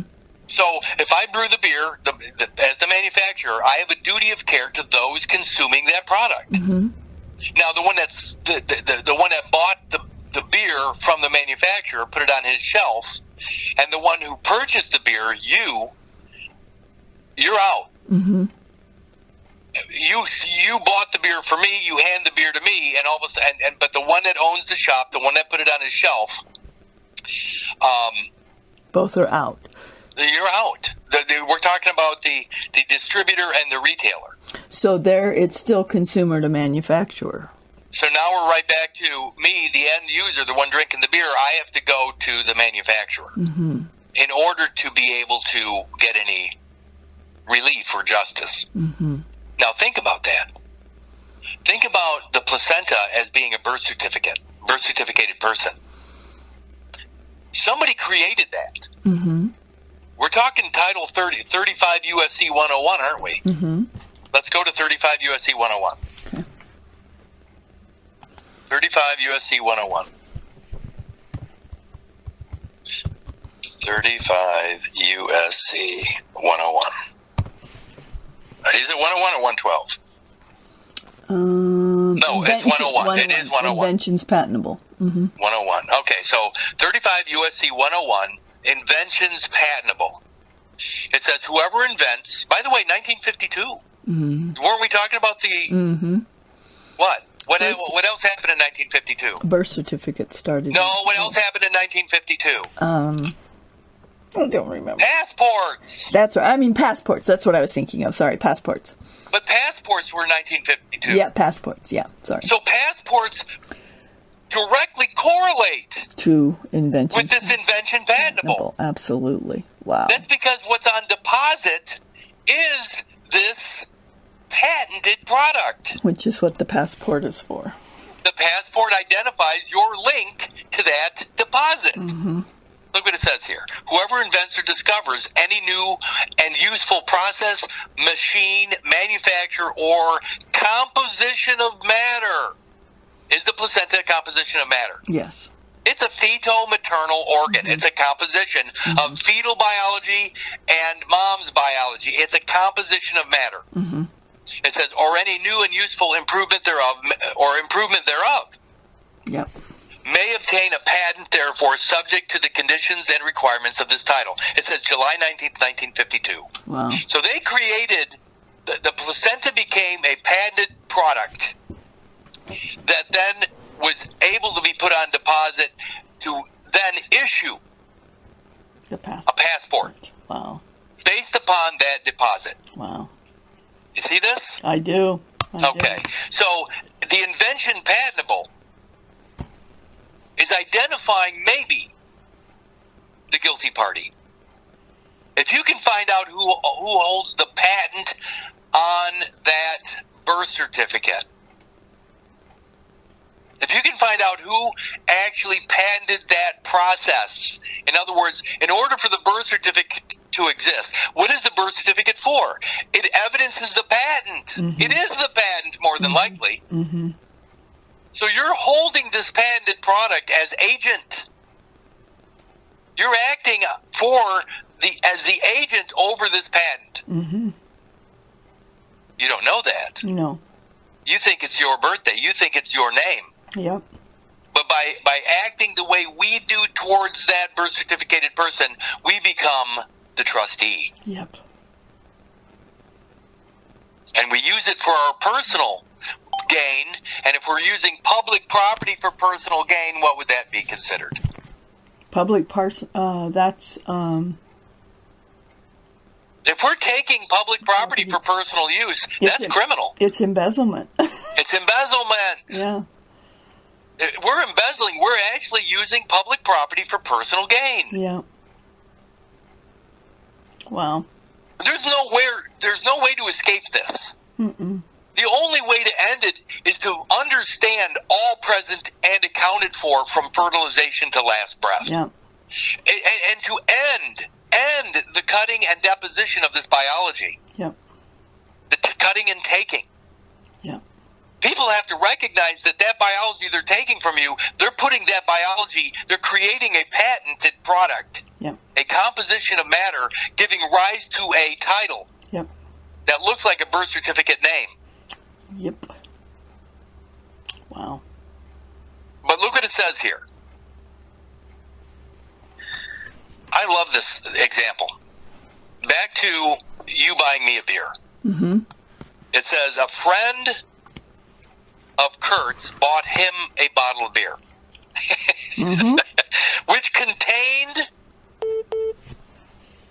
the partially decomposed remains of a man. Mm-hmm. A human. Yep. I'm actually saying they said it was of a snail. Yeah, well, we know about shells and snails and all those things. And we realize that the snail and the shell, or the shell and the snail. But so inside of the shell is the remains of the baby. Mm-hmm. Inside of the shell is the snail. Mm-hmm. I'm talking about the fetal biology that is still connected to the maternal biology. Yes. They're calling it a snail. Yep. I'm saying it's human remains. Yes. And it's mine. Yes. So inside of this bottle of beer is human remains. Yep. That I'm consuming. Yes. That I'm consuming. You're consuming. So now I want you to think about the patented material. Okay. It's feto-maternal, right? Mm-hmm. I'm still using the fetal property. Right. So it's living. It's not decomposing. No. But the part that was attached to it, The maternal. the maternal. Mm-hmm. Now my mom has passed, Mm-hmm. so the maternal biology is not living. Right. So I'm dragging around that decedent biology. Mm-hmm. But what I'm trying to say is that material itself, the material that is evidenced by the birth certificate, if it's living and they give it back to me, no crime. Right. But if it's not living and I'm using it, it's like drinking out of a bottle that has waste material in it. Yeah. So by using the birth certificate, that's evidencing Mm-hmm. the waste material. Yes. And there's a crime there. Mm-hmm. So whoever manufactured that birth certificated character, that decedent estate, whoever manufactured that, whoever's holding the patent to it, is subject to lawsuit by the end user. That would be me. You, the consumer. Wow. I'm the consumer, but I don't know who created the birth certificate. Right. After all these years, I never cared enough to look into that. But somebody might know. Mm-hmm. Who holds the patent to the birth certificated composition of matter? Wow. I don't know, but whoever holds that is criminally negligent. Yeah. Because all it evidences is dead biology. Breach of duty of care. Duty of care. So they're letting me use a product that they know is going to hurt me. Mm-hmm. By using the birth certificate, I'm being harmed. Yes, you or are. potentially harmed. Mm-hmm. When a cop pulls you over and asks for your birthday, or beats you to death in the street, it's because of the birth certificate. Yes. That's the potential harm. Mm-hmm. The fact that you could be pulled over and tased Yes. is because of the birth certificate. Mm-hmm. If the birth certificate doesn't exist, then they don't have those abilities. They don't have the rights to act upon that patented product. Mm-hmm. What they're doing is they're there to serve and protect the patent. Yes. They're not there to serve and protect you. No, not at all. They're protecting the owner of that patent. Yes. And if you're found out there using that property or misusing it, they can beat you to death in the street. Yes. Because you don't have a right to use that without permission, Mm-hmm. which is the license itself, the driver's license. Right. So unless you have a license, you don't have a right to use your own biology based upon this invention, patentable 35 U.S.C. 101. Wow. What I'm getting at is privity of contract. I don't have a contract Mm-mm. with either the United States or America. Mm-mm. I don't need one. If I'm whole from fertilization to last breath, then there's no piece of me on deposit that makes me a third party. Yep. So they can't join me as surety for their claims, either one, the church or the state. Right. They can't join me. But what they get us to do is to agree. We're the ones that are making we're volunteering the information. We're volunteering our rights away by claiming a birthday. Yep. There's a lot of people out there that think that the legal name is the problem. It's not. Mm-mm. The legal name only exists because of the birth. Right. And the birth only exists because of the cut. Mm-hmm. No cut, no birth, no title. No title, no legal name. Yep. All you have to do is eliminate the act, the cut, the act of violence itself, and you eliminate the third party. If you eliminate the third party, then you cannot be joined to the contract. Yep. You see how easy this is? Yep. But there's so many people going in the wrong direction or arguing that the legal name is the problem. It is not. The legal name exists because of the cut. Mm-hmm. No cut, no remains. Yeah. No remains, no inventions patentable at 35 USC 101, composition of matter. No composition of matter left behind to be discovered. The discovery process in the courts. Yep. Or when they say, we need to take your statement or your deposition. Mm-hmm. That deposition means deposit. Yep. And a deposit means a stake in the game. Yep. So when you place a deposit, you're also staking yourself in the game. Yes.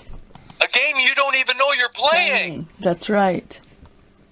I want you to make him an offer he can't refuse, which means I want you to make him an offer that he doesn't even know he's playing in a game. Mm-hmm. Because we can beat him every time. Yeah, absolutely. It can beat us every time. Every time. Every time. Every once in a while they let somebody go just to make it look like it's fair. It's not. By the way, the word fair... Well, the word fair. Well, the word fair means it's a bazaar. It's a place where things are wares are sold. Yes. A fair is like the medieval fair is where you go buy things. Yeah, F-A-I-R-E, fair. Mm-hmm. Or without the E. Yeah, well, we've got it without the E now, but it's still I go to the county fair every year. and those fairs are subject to a certain type of court system. Yeah. It's called the law merchant. Yeah. The law merchant is the court system that we're subjected to when they say, if somebody says, well, that ain't fair, so you want fair? Mm-mm. Well, that's the law merchant. That's where merchants get together and argue over things. Yes. That's what's happening here. Mm-hmm. Over goods. Over goods and services provided by merchants. Yes. Wow. Let's keep going here. So again, it says, since the contract was between her friend and the shop owner, Mrs. Donahue could not sue under the contract. So the contract between the United States and America, I can't sue. Mm-mm. And they even say that. It's very clear. Yeah. So I there's no recourse for me unless I can get to the one that actually manufactures the birth certificate. Wow. Well, who's going to claim that? I mean, I bet you could never find who owns the patent to the birth certificate. Mm-mm. No. I bet it's so well hidden that you could never find who actually owns the patent to the composition of matter that gives rise to the birth certificate. And if it isn't, it will be after this call. So look what it says here. So think about that. So I use a birthday. I use a birth certificate that actually is tainted by human remains. Yeah. The birthday that I celebrate has a dead body attached to it. Yes, it does. It has a decomposing remains. It has a partially consumed remains. Yes. So, I mean, anytime I even claim the birthday, if I use the birth certificate, there's a dead body attached to it. It is truly Weekend at Bernie's. Mm. I'm carrying that fucking lamb. Wow. I'm carrying the Lamb of God, the amnion, my whole life. 62 plus years old, and I still got that goddamn amnion on me. Yeah. It's a parasite. Mm-hmm. It undermines my own existence, my presence. It undermines. It's taking all of the value, all of the life, the productivity. It's undermining. Yeah. Think about having a piece of ground where the guy next door is digging a hole, and he digs the hole underneath your yard, and he's extracting all the gold out of your yard. Mm-hmm. He's undermining from an adjacent property. Yep. The placenta has two pieces of property, two pieces of ground. My fetal property and my mom's property. Mm-hmm. My mom's property is laid claim to by Rome, and Rome is undermining my life. Yes, absolutely. From that adjacent property. Yep. They're able to undermine my own presence. Yep. Through that historical birth certificate. Yes. You see what I'm getting at? Absolutely. I'm blown away, but that people don't get this this shit. It makes me sick to my stomach, actually. It makes me sick to my stomach, too. I'm done consuming that tainted biology. Yeah. I'm not going to carry that fucking dead lamb on my shoulders anymore. Yeah. By the way, look at that. I get sick. I'm sickened by all these fucking poems and shit. You know, footprints. I'm going to go to that one. I used to think that was so cool when I read it, thinking, wow, there's somebody out there supporting me or helping me. Mm-hmm. Look at this. I'm going to go to Footprints, the poem. You've seen this before. Yeah. I think I used to have a copy of it. I know I did too. Yeah, Footprints. Poem. There it is. So I'm going to read this. God, I hate this fucking thing. Footprints in the sand. Ready? Mm-hmm. Or not. Mm-hmm. Footprints in the... By the way, it's absolutely beautiful. Mm-hmm. But the implications... Well, and I just want to say prior to this that there's, again, they're walking along the beach, and what other law case do we have about a beach, and they found a shell, and... Yes. I'm just saying. That washed up on the shore. Yes, I'm just saying. That's the placenta on the shore that washes up. It's also in the new Colossus that's on the Statue of Liberty. Yeah. The wretched refuse on Mm-hmm. on the teeming shores or whatever. Mm-hmm. Yeah, it is the material, the biology that is found when you come to the new world outside the womb. Your boat, your vessel, your ark is found without its captain. Mm-hmm. That's the material that is found on shore. Mm-hmm. And so once more, they're doing it on the beach. On the beach. Everything's always on the beach. Mm-hmm. By the way, probably the best movie ever that evidences this is called The Majestic. Mm-hmm. It's a Jim Carrey movie. Okay. And he actually drives off of a bridge and he falls into the water into a river, and his body is found, and he wakes up on shore. Oh, wow. And everybody in the community where he's found mistakes him for somebody else. Mm. The best movie ever regarding this matter. By the way, he's mistaken for a man that died in World War II. Oh, wow. Oh, yeah, this is exact. The movie it's called The Majestic. Hell, I'm going to probably watch it today now.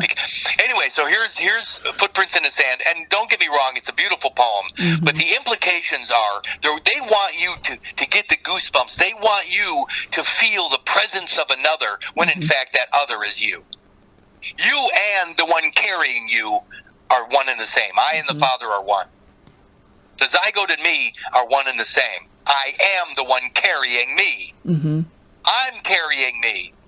The amnion is me. I'm carrying me. Mm-hmm. Do you know what the definition of beach is? I had to look it up. What does it say? Well, it says loose, worn pebbles of a seashore, but it says it comes from the Sussex and Kent dialect, and it means pebbles worn by the waves. Pebbles worn by the waves. Mm-hmm. Pebble. Yeah. Stone, rock. Rock. Mm-hmm. Again, and that rock, the rock of ages, the stone that Peter says, upon this rock I will build my church. Mm-hmm. That's the placenta. Yeah, it is.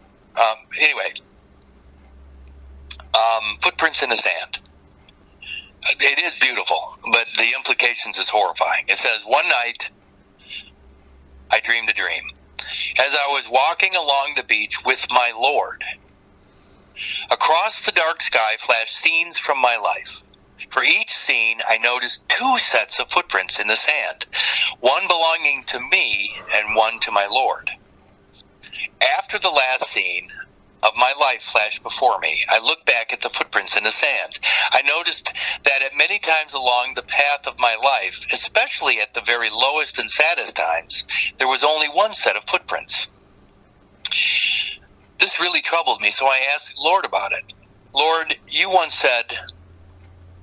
said once, I decided to follow you. You'd walk with me all the way. But I noticed that during the saddest and most troublesome times of my life, there was only one set of footprints. I don't understand why, when I needed you the most, you would leave me. He whispered, "My precious child, I love you and will never leave you, never ever during your trials and testings. When you saw only one set of footprints, it was then that I carried you." So, I mean, and I got goosebumps even thinking about this poem. Me too. What I'm getting at is that I am both the Lord and the body. I'm the Lord over my biology. When I abandon myself and I allow others to lord over me, I'm abandoning the Lord. And I'm allowing other people to be responsible for my existence. The whole idea is that only I and the Father, I and the Lord are one and the same. The amnion and me are one. The only one responsible for me is me. And what they get us to do is choose church or state. And they're saying, well, the state's responsible. No, the church is responsible. No, I am, and I alone am. Well, when I have full responsibility, Linda, when I have full responsibility and full liability, I have the only voice. Yeah. The only voice. There is no other party. There's no third person. There's no other parties involved in my life. There's nobody that has an equitable interest in my biology. Absolutely. When I hear people talking about equity, I cringe. Because they want me to agree to equity. Yeah. As a 100% owner, there is no equity. No. Well, just the line, I noticed 2 sets of footprints in the sands, knowing what I know now. Right. That's proof of 2 timelines. It is 2 timelines. 2 timelines. And they want, I mean, and look what it says here. It was then that I carried you. When there's only one set of footprints, you're whole. I carry myself. Yes, you're whole. You're WHOLE. When there's only one set of footprints, you're not beside yourself. Right, exactly. When there's only one set of footprints, you're not allowing another to exist. 2 timelines. Yeah. One set of footprints is you being whole. Yeah. And that's the final line. It was then that I carried you. That's you and the Lord as one. Yeah. The Lord master over your existence, your biology, you become one. Well, it's I and the Father are one. I and the Father are one. It's holy. It's healthy. It's holy. It's healthy. Even the District of Columbia evidences that. So when, again, Luke 5:31, they that are whole, WHOLE, need not a physician. If you don't need a physician, you don't need the forensic courts to put you back together again.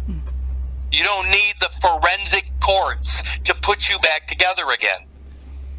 That's what the Department of Justice was created for. Yep. If you look it up, it'll probably correlate with the Civil War.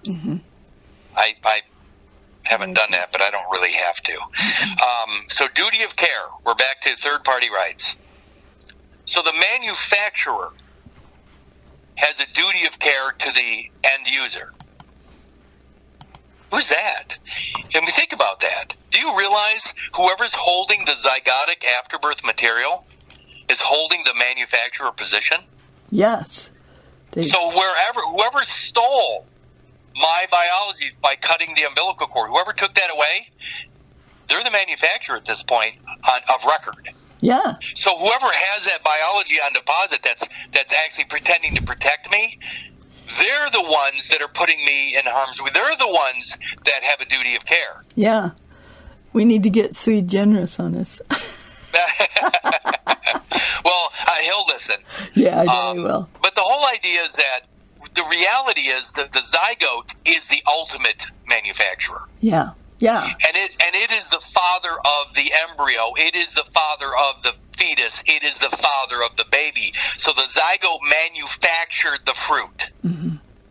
If you understand fertilization as the act of creation leading to the origin of the species known as zygote, when you know all that, and you can actually make the statement all present and accounted for from fertilization to last breath, when you know there's only one timeline and it began at fertilization, not the Gregorian calendar.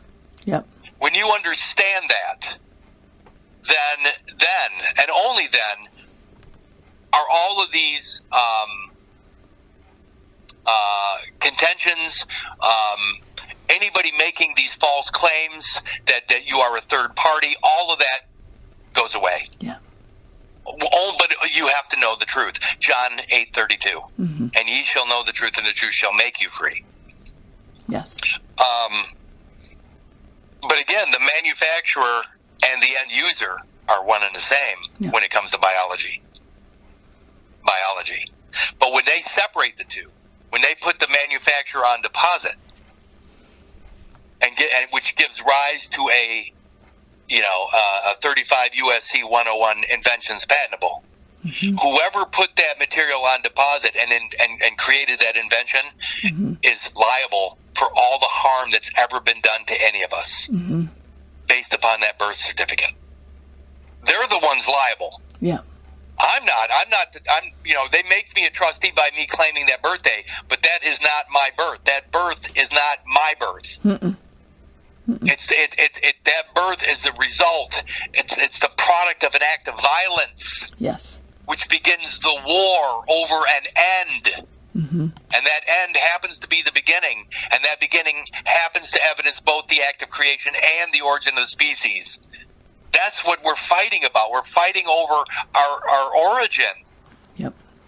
But we don't have to fight because as a pacifist, that cut cannot be accepted because it's an act of violence. Yes, absolutely. What's really weird about the idea of what I just said is that Quakers are called friends, and Quakers are also against violence. It's interesting that the birth certificate evidences that blood deposit, the sacrifice, the Jesus deposit.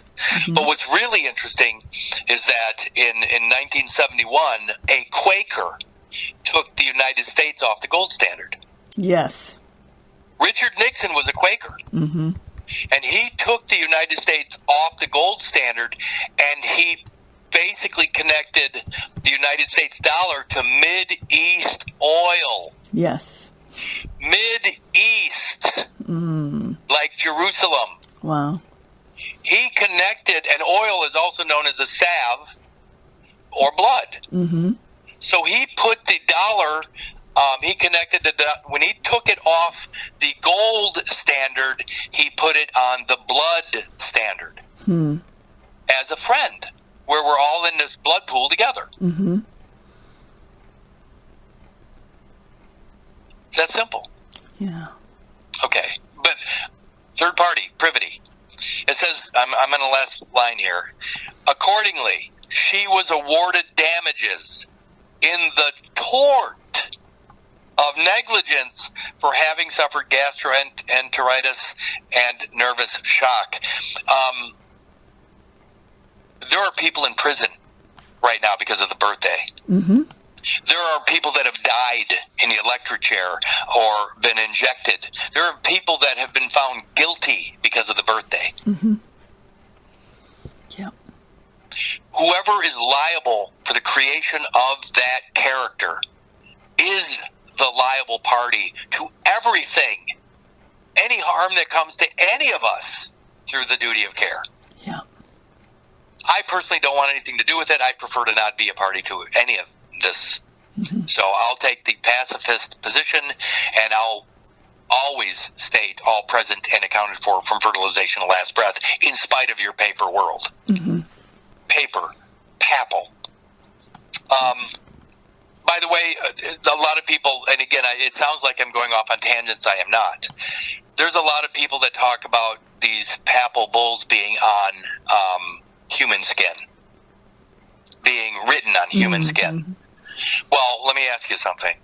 If the pellucid membrane is the skin of the zygote, got it? And the skin of the zygote is evidenced by a piece of paper known as birth certificate. So it represents the skin of the zygote. Does the birth certificate, is that not basically representing the skin of the infant? Absolutely. So if he writes a papal bull, a birth certificate, on that paper, that would be the same thing as on the skin of the infant. Absolutely. You see, too many people are going to jump all over what looks like a horrifying situation when the vellum, the paper itself, represents the skin of the infant. Well, it's the same distraction that we were talking about, the case where they gave everybody back their wholeness, and because it was a man who was supposedly a pedophile, everybody went, no, you have to get rid of that. You have to get rid of that. That's a bad case. You're talking about McGirt? Yeah, McGirt. 2 weeks ago. Yeah, well, a month ago, whenever it was. Yeah, McGirt. Because of the distraction, the same thing with babies, it written on baby skin. It's a distraction to investigate any further because you go, horrible, get rid of it. Yeah, you lose sight. Yes. Of the root problem because you're too worried about the skin of the infant when you realize that isn't really the truth. Mm-hmm. Just like when they say that Jews are sacrificing babies. No, they're not. What I mean by that is that when they sacrifice the born alive child, which is the afterbirth, mm-hmm. that is the child sacrifice. Mm. But by sacrificing the afterbirth, indirectly, the living baby is civilly dead. Mm-hmm. In other words, the living baby has no connection. He becomes the indigenous person. He becomes the stateless person. When you throw the baby out with the baptismal waters, when you sacrifice your presence, that is a form of sacrifice. Yes. But they're only using the placenta as the decedent, the baby that dies. They don't kill the baby. They don't sacrifice the living baby. They sacrifice the lamb of the living baby. Well, if they sacrifice the living baby, they would have no labor for their capital. Well, what I'm getting at is the lamb is the amnion. Yes. They sacrifice the lamb, the amnion of the baby, but it is called a child on paper. Yes. So there is a child sacrifice, but it isn't the baby outside the womb. It's the afterbirth that is sacrificed. Yes. But indirectly, the baby loses everything through that sacrifice, including his own name. Yes. I'm going to keep going because there's some stuff on the back of this. It says, look at this. Next, it says, prior to 1861, there existed decisions in English law allowing provisions of a contract to be enforced by persons not party to it, usually relatives of a promisee. Relatives. Wow, which I would be. You're the direct link. You're the first in line from that biology because you and that biology are one and the same. Yeah. But look what it says prior to 1861. 1861 was the beginning of the Civil War. Yep. Wow. It says, usually relatives of a promisee and decisions disallowing third-party rights. The doctrine of privity emerged alongside the doctrine of consideration. Wow. The rules of which state that consideration must move from the promise. That is to say that if nothing is given for the promise of something to be given in return, that promise is not legally binding unless promised as a deed. Fucking A. There it is. There's your birth certificate. Wow. So the biology that gives rise to the birth certificate deed evidences that consideration. Now you're in. Now you're the third party. Yep. Or they can pull you in as a third party. It says in 1833 saw the case of Price versus Easton, where a contract was made for work to be done in exchange for payment to a third party. Look at that. So I do the work, and a third party gets paid. Mm-hmm. Not me. Not you. Does that sound like the birth certificate person in the IRS? Absolutely. I like when I hear people say, "You still working for the man?" Nope. I am the man. That's right. I work for myself. I'm not self-employed. I work for myself. Mm-hmm. Self-employed has two positions, the employer and the employee. Mm-hmm. That sounds like two persons, two people. Mm-hmm.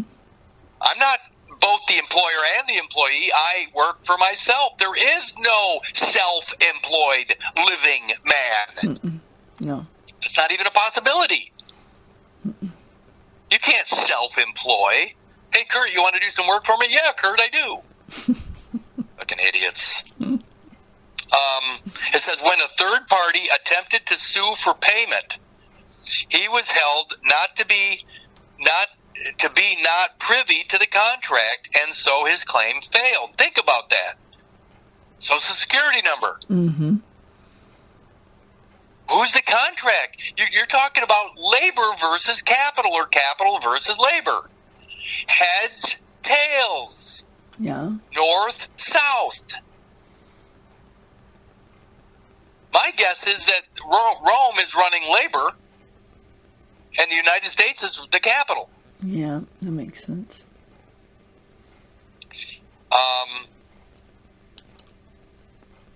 This was fully linked to the doctrine of consideration and established as such with the more famous case of Tweddle versus Atkinson. In this case, the plaintiff was unable to sue the executor of his father-in-law.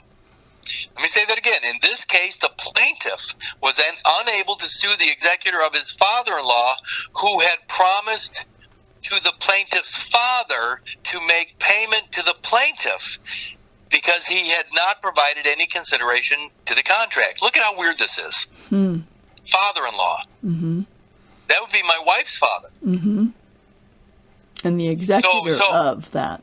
Right, but the way they did this is they're talking about a father and a father-in-law having an agreement. Mm-hmm. But the plaintiff is neither the father nor the father-in-law. Let's just say it's the son. Mm-hmm. So look what it says here. In this case, the son, I'm going to put that in there instead of plaintiff. In this case, the son was unable to sue the executor of his father-in-law, who had promised to the son's father to make payment to the son. See what I'm getting at? Uh-huh. So the two fathers, the father-in-law and the father, had an agreement. But the son never provided consideration, so he couldn't get paid. Mm-hmm. That's what's happening to us. Yep. By being this outsider Mm-hmm. to the agreement, we have no rights. Yep. And the best it ever gets is as a beneficiary, but that beneficiary is the placenta, the third party. Yeah. Where are we at in this equation? We're out here doing all the work, but when I use Curtis Richard Kallenbach with the Social Security number to go get a job, Yep. I do all the labor, but this third party gets all the credit. Yep. The birth certificated, Social Security third party placental character gets all the credit. Yep. I do all the work. The third party gets all the credit. Yep. Guess when Tweedle versus Atkinson was 1861. Is that what it was? Mm-hmm. There it is. Civil War. Mm-hmm. The Civil War. The Civil War is ultimately the cut. Yep. It's right there. Reinforcing the doctrine of privity. Now, go back to page 1. I'm going to go back. It says the doctrine of privity of contract is a common law principle which provides that a contract cannot confer rights or impose obligations upon any person who is not a party to the contract. Mm-hmm. If the placenta, the fetal-maternal placenta, is the third party, Mm-hmm.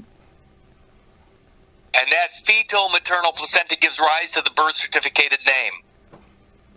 So now the birth certificated name or character is the third party. Mm-hmm. Am I the placenta? No. No. The placenta is a fetal-maternal organ. It has my mom's DNA. Mm-hmm. So I cannot ever be a party to that, but my biology is in the mix. Mm-hmm. And if I claim the birthday, it looks like I'm volunteering. Yes. Now it looks like a voluntary act. Mm-hmm. If I claim the birthday, it becomes a voluntary act, doesn't it? Yeah. You see what I'm getting at? They get us into the mix. They get us to be the third party by claiming the birthday. Yeah. It has nothing to do with the legal name. Mm-mm. The birth certificated character is the legal name, and the legal name is the civil rights character. Mm-hmm. It is the commercial character. But it is also a fetal-maternal organ. Yeah. It is not my biology. Right. Yeah. And if you are whole, then the birth certificated character can't exist in and of itself. It cannot exist. There can only be one. Mm-hmm. If I'm still using that biology, then the third party cannot exist. Yeah. So now the United States and America has no bond. Mm-hmm. If the United States and America has no bond, then the United States is ultimately at war with Rome, mm-hmm. the Catholic Church. Yeah. That's really where we're at right now. Rome and the United States don't have a bond anymore. Yeah. And they're trying to get us to become the bond between them again. Now, when I say the United States, I don't really know which United States is the problem. Yeah. Because I don't know how many exist. Right. And it's none of my business. Mm-hmm. See, that's what people don't realize, is that what's going on between the United States and Rome is none of my business. Mm-hmm. What's going on between the United States and any other place in the world is none of my business. The United States is not my business. Mm-mm. The United States that's involved in all these is not. I don't even know what it is. I don't know what the United States is. Mm-hmm. I mean, in my head, if I go to the word declaration, mm-hmm. There's an implication that the United States is a country. Yeah. It says it. Mm-hmm. It actually says, products listed that brought into the United States. They do imply that the United States is actually a country. Mm-hmm. But I don't know. When I say United States, I mean country. Mm-hmm. But I don't know, when it's written out there, what these people are doing. Right. Yeah. Whoever's authoring those issues. The same holds true with America. Mm-hmm. The United States of America, to me, and America and the United States are all, you can use them all as one thing. When I say America, I'm basically saying the United States of America, or when I say United States, I'm saying I'm thinking United States of America. Mm-hmm. But again, I don't know. By the way, none of it's my business. Mm-mm. It doesn't matter whether it's America or the United States. It's not my business. Mm-hmm. As a private man, a whole private man, none of that is my business. Mm-hmm. And I'm not a party to any of it. Yep. I think that's where the problem lies now, is that when one awakens and has this knowledge, then the implication of the one awakened with this knowledge can start to bring the weight of the criminal activity down upon the criminals, because it's made known. Once one wakes up to the crime, mm-hmm. then the crime becomes obvious. Yeah. To all. Mm-hmm. Even if they can't see it. Mm-hmm. If one states the crime, and the crime is the cut, and the taking of the placenta and creating this third party, that's all criminal. Mm-hmm. The fact that they're using the third party as the surety ship to the banking system, that's criminal. Yes. The cutting and taking alone is an act of violence, and the product of that act is ex injuria just non oritur. Yes. They can't take or create something from an act of violence and say, this is the rule, this is the measure we're using to stake our claim or to hold you accountable. Yes. That measure, that rule, is a product of an act of violence. Yes. Can't be used. Make sense? Yep. Okay, so there's one more thing here. Back to page 1, where it states, Contracts, Rights of Third Parties Act of 1999. I'm going to go to that. Okay. Let me see if I have any highlighted stuff. Yes. says the Contracts, Rights of Third Parties Act, 1999, is an act of Parliament of the United Kingdom. I should probably say that the reason England is involved in this stuff is because even in the 1783, the Treaty of Peace, the Paris Peace Treaty, 1783. Right. The king never gave up allodial rights. No, he didn't. To the land. Mm-mm. So everything that falls upon the land is still subject to the king. Mm-hmm. See, that's what people don't get. So if a piece of me falls to the ground and becomes part of that allodium, then the king, England, still has a claim upon that material, that ground, that ground. On what grounds? On that ground. Mm-hmm. So England's able to undermine us through their bar association by us claiming a birthday. Yep. So when we claim a birthday, ultimately we become denizens of England. Yeah, wow. Denizens. In fact, I'm going to go to denizen real quick in blacks because most people have never heard that word before. Denizen. It's kind of a funny word. Denizen.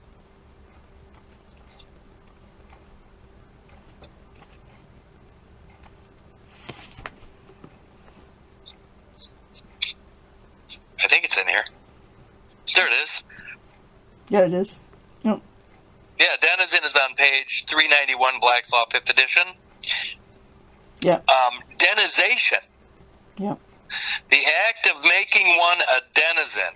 The conferring of the privileges of citizenship upon an alien born. Wow. Denizen. To denizize. To make a man a denizen or citizen. Denizen. In English law, a person who, being an alien born, has obtained ex donatio regis, letters patent, Wow. to make him an English subject. There it is right there. Yep. The placenta, the tertium quid placenta, through 35 USC 101, letters patent. Yep. That birth certificated name are letters patent. Yep. And that birth certificated person is a denizen of England. Yep. So the English bar gets to act upon English property. Mm-hmm. And so Go ahead. No, go ahead. It says, making him an English subject. A high and incommunicable branch of the royal prerogative. A denizen is a kind of middle state between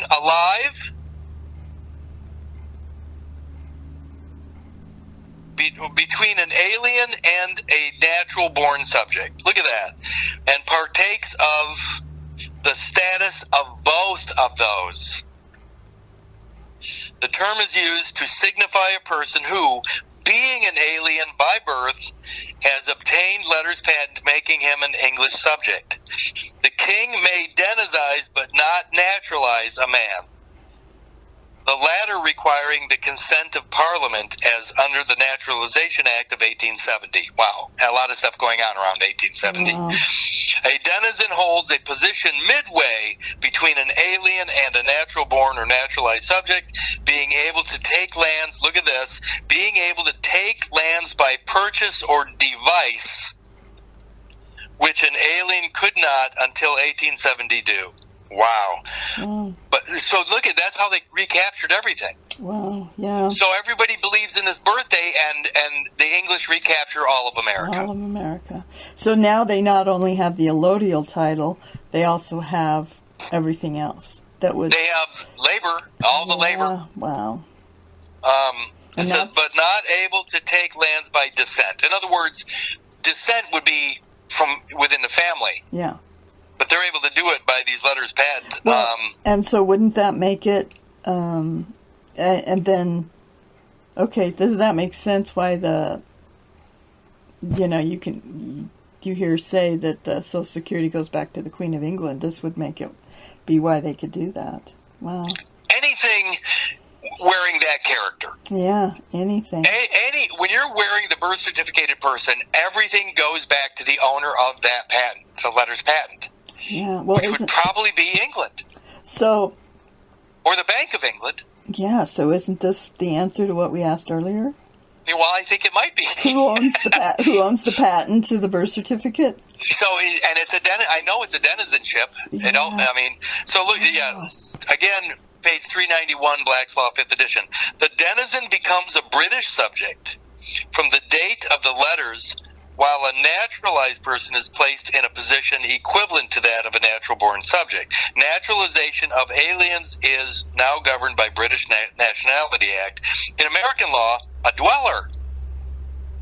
Wow. A stranger admitted to certain rights in a foreign country, or as one who lives habitually in a country but is not a native-born citizen. One holding a middle state. Wow, middle state. Again. There's your middle name. Mm-hmm. Curtis Richard Kallenbach is not the same thing as Curtis R. Period Kallenbach, because Curtis R. Period, the period is a full stop that separates or doesn't allow for a middle state. Right. There's no middle state to Curtis R. Period Kallenbach, but there is a middle state to Curtis Richard Kallenbach. Mm-hmm. It's called Richard. Yeah. Wow. A middle state between an alien and natural-born subject, one who has some relation to the enemy nation, which is not lost by the alien's presence within the United States. Wow. The alien's presence within the United States. There it is. Wow. Thus, one who lived and worked in America in 1938, at time, this is an example, looks like, at time Germany obtained control of Austrian government and continued. One who lived and worked in Austria. You said America. Not one who lived and worked in Austria, in 1938, at the time Germany obtained control of Austrian government and continued to live there until leaving for the United States in 1939. At which time he was issued a German passport, was a denizen of Germany within Enemy Alien Act. Wow. Now it makes sense why the birth certificated person is an enemy of the state. Wow. Wow. A denizen in the primary but obsolete sense of the word is a natural-born subject of a country. So there it is. So that's how this is... I've seen a lot of old Patriot stuff that says this is still a British colony, but it's a British colony of denizens, birth certificated denizens.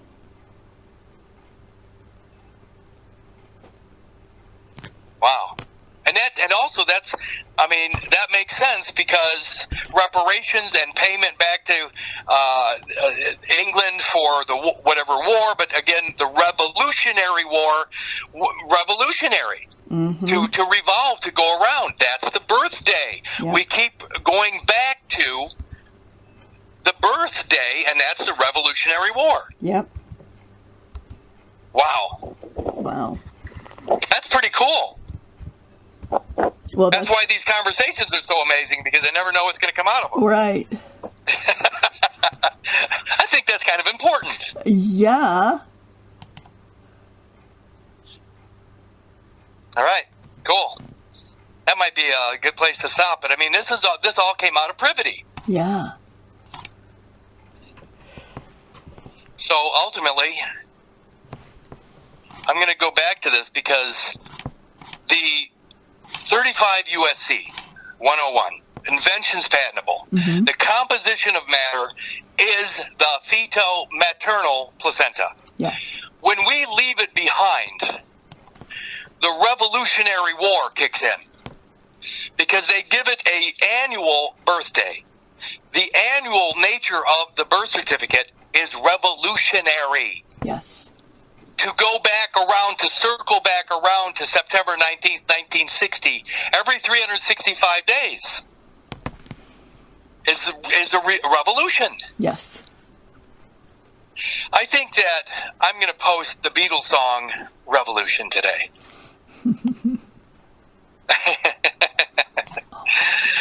They say you want a revolution. And that's exactly what a birthday is. It is. It's the Revolutionary War. And it's based upon the cut. Mm-hmm. The war is the cut. The revolution is the 365-day return. Wow. Denizen.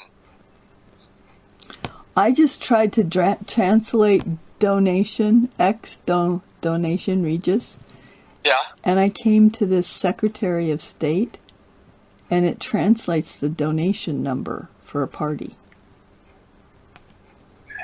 If you does? Well, you leave out Regis, and it's...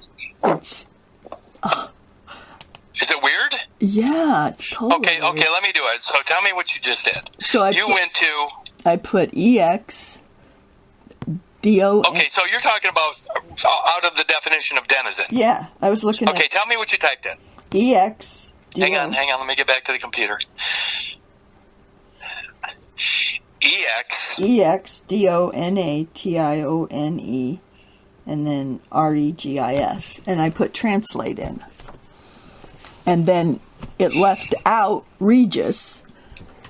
And I came up with the Secretary, https www Secretary Government Archives EX-10 .14 SEC Government Gov. I haven't looked at it yet, but donation agreement. Yeah. Party A, donor, Shanghai Four Seasons Education and Training Company.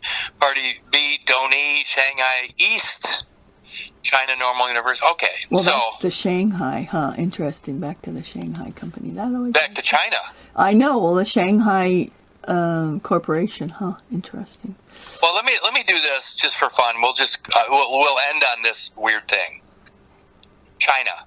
Mm-hmm. You just brought it up. Mm-hmm. Let me show you how weird it is when you understand how definitions work. Mm-hmm. When you understand that in order to find out the real meaning of something, you have to chase a few definitions here and there. Mm-hmm. I'm gonna go to the definition of celestial. Okay. Like celestial body. Mm-hmm. A heavenly body, celestial body, right? Mm-hmm. A celestial body, heavenly body, right? Mm-hmm. So let's just type in celestial. Okay. CESESTIAL, celestial. CELESTIAL. Click. Now look what it says here. Celestial. This is the educational part of this call. Mm-hmm. How to learn what things really mean. Celestial, adjective of, relating to, or suggesting heaven or divinity. Mm-hmm. Celestial. 2, of or relating to the sky or visible heavens. 3A, ethereal, otherworldly. B, Olympian, supreme. So again, celestial. By the way, the zygote is a celestial body. Mm-hmm. It is a celestial body. Absolutely. 4, capitalized, celestial empire, old name for China. Mm-hmm. Of or relating to China or the Chinese. Look what it says. So celestial is the old name for China. Yes. Okay. 5 says eminently pleasing, delightful, heavenly. Celestial noun. 1, a heavenly or mythical being. Again, the zygote is a celestial body. Yes. It is the planet from which we all come from. And then it says number 2, capitalized, Chinese. See that? Mm-hmm. Click on Chinese. Okay. Now, this is coming from celestial, which is a celestial body and all that stuff. Chinese. Click on that. You get there? Yep. 1A. Now, that's what it said there, right? Mm-hmm. It said celestial, capitalized, Chinese sense of 1A. Mm-hmm. So I'm going to 1A. And it says a native or inhabitant of China. Mm-hmm. Right? Mm-hmm. I'm going to click on China. China. Wow. What does it say? It says, one says porcelain. But Wow. then also vitreous porcelain wares, porcelain, such as dishes, vases, ornaments for domestic use. Wow. All you have to do is go to vase, go to etymology, and go to vase.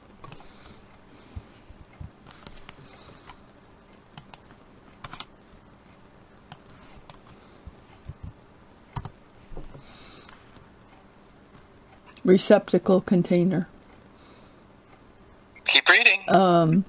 From Latin, vasa, container, vessel. A vessel. Mm-hmm. So it's a vessel. Mm-hmm. Now, what's really funny is in the movie Trading Places, when the scene where they bring Valentine back to that apartment, the brownstone, Mm-hmm.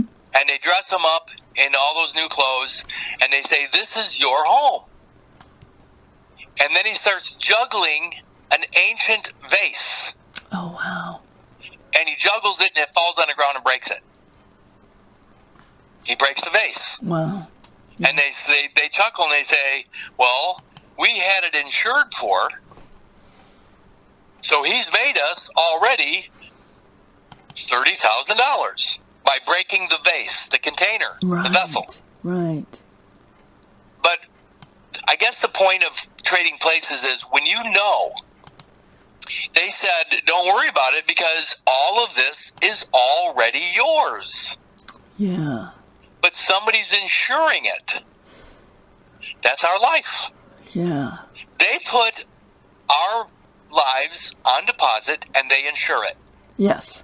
And so they're the beneficiary, ultimately, through the third party. Yes. The third party's the placenta, the third party's the denizen. Yes. So ultimately, who's the beneficiary for everything that's going on here? England. England is. England becomes the beneficiary to everything happening through the birth certificated person. Yeah. Does that make sense? Mm-hmm. Yeah. But the China, the idea of China, celestial body, vase, all that stuff leads you right to vessel. Yeah. And is not your body the vessel of your spirit? Absolutely. It's the celestial body that holds the spirit. And as long as you're breathing, you are the Lord. Mm-hmm. But the moment you, Accept the birth certificate. then you The birth have date. abdicated your throne. You've murdered yourself, really. Well, the king is dead. Long live the king. Mm-hmm. And so that's what they do. Mm-hmm. They insure our lives through this denizen, and they become the beneficiary to it. Mm-hmm. We think it, the name, the birthday person, is us, when in fact it's a third party. Mm-hmm. Got it? Yep. Fucking amazing. Fucking amazing. And remember that the Church of England, remember the Puritans, remember the king and his the problems with Rome, all that stuff. I know it's all nonsensical. I know all this paper shit makes no sense and who really cares. But the people that put this program together, the people that put this world together, they have all the cops, they have all the guns, they have all the badges. They're the ones that are making the claim, but they're making the claim through the third person. Mm-hmm. If we negate the third party, third person, by knowing the truth of the matter, all present and accounted for from fertilization to last breath, by removing our biology from that third party, third person, we're no longer... You're not worth their time. We're not liable That's right. for their character. Right. And all they have that character for is to make money off of you, so you're not worth their time. Yeah, you remove the incentive because that character, ultimately that biology belongs to you and you alone. Mm-hmm. So it is, everybody that thinks the United States or America or whatever is the bad guy, understand this, the bad guy is whoever's claiming the birthday. Yeah. That's the bad guy. Whoever has the patent on that. Well, no, not No, necessarily. claiming, I mean, yeah. remember, the enemy of the state is the one claiming the birthday. Yes. You're right. So it doesn't matter. I mean, if you claim that birthday, you have abdicated your throne. Yes. You are no longer self-governing. You have become a denizen Yes. to England. Yes. And you're an enemy of the United States at that point. Yes. Got it? Yep. Wow. Didn't know it was going to end like this. Nope. Never know. Yeah, never know. All right, lady. Love ya. Love Send you it too. to me. I'll post it. Okay. Okay, bye. Bye.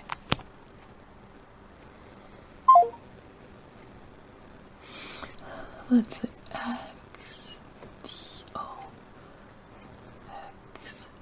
Oh, there it is. Finally. Found it. Well, that wasn't helpful. Oh, I have to register it. Well, shit. Oh,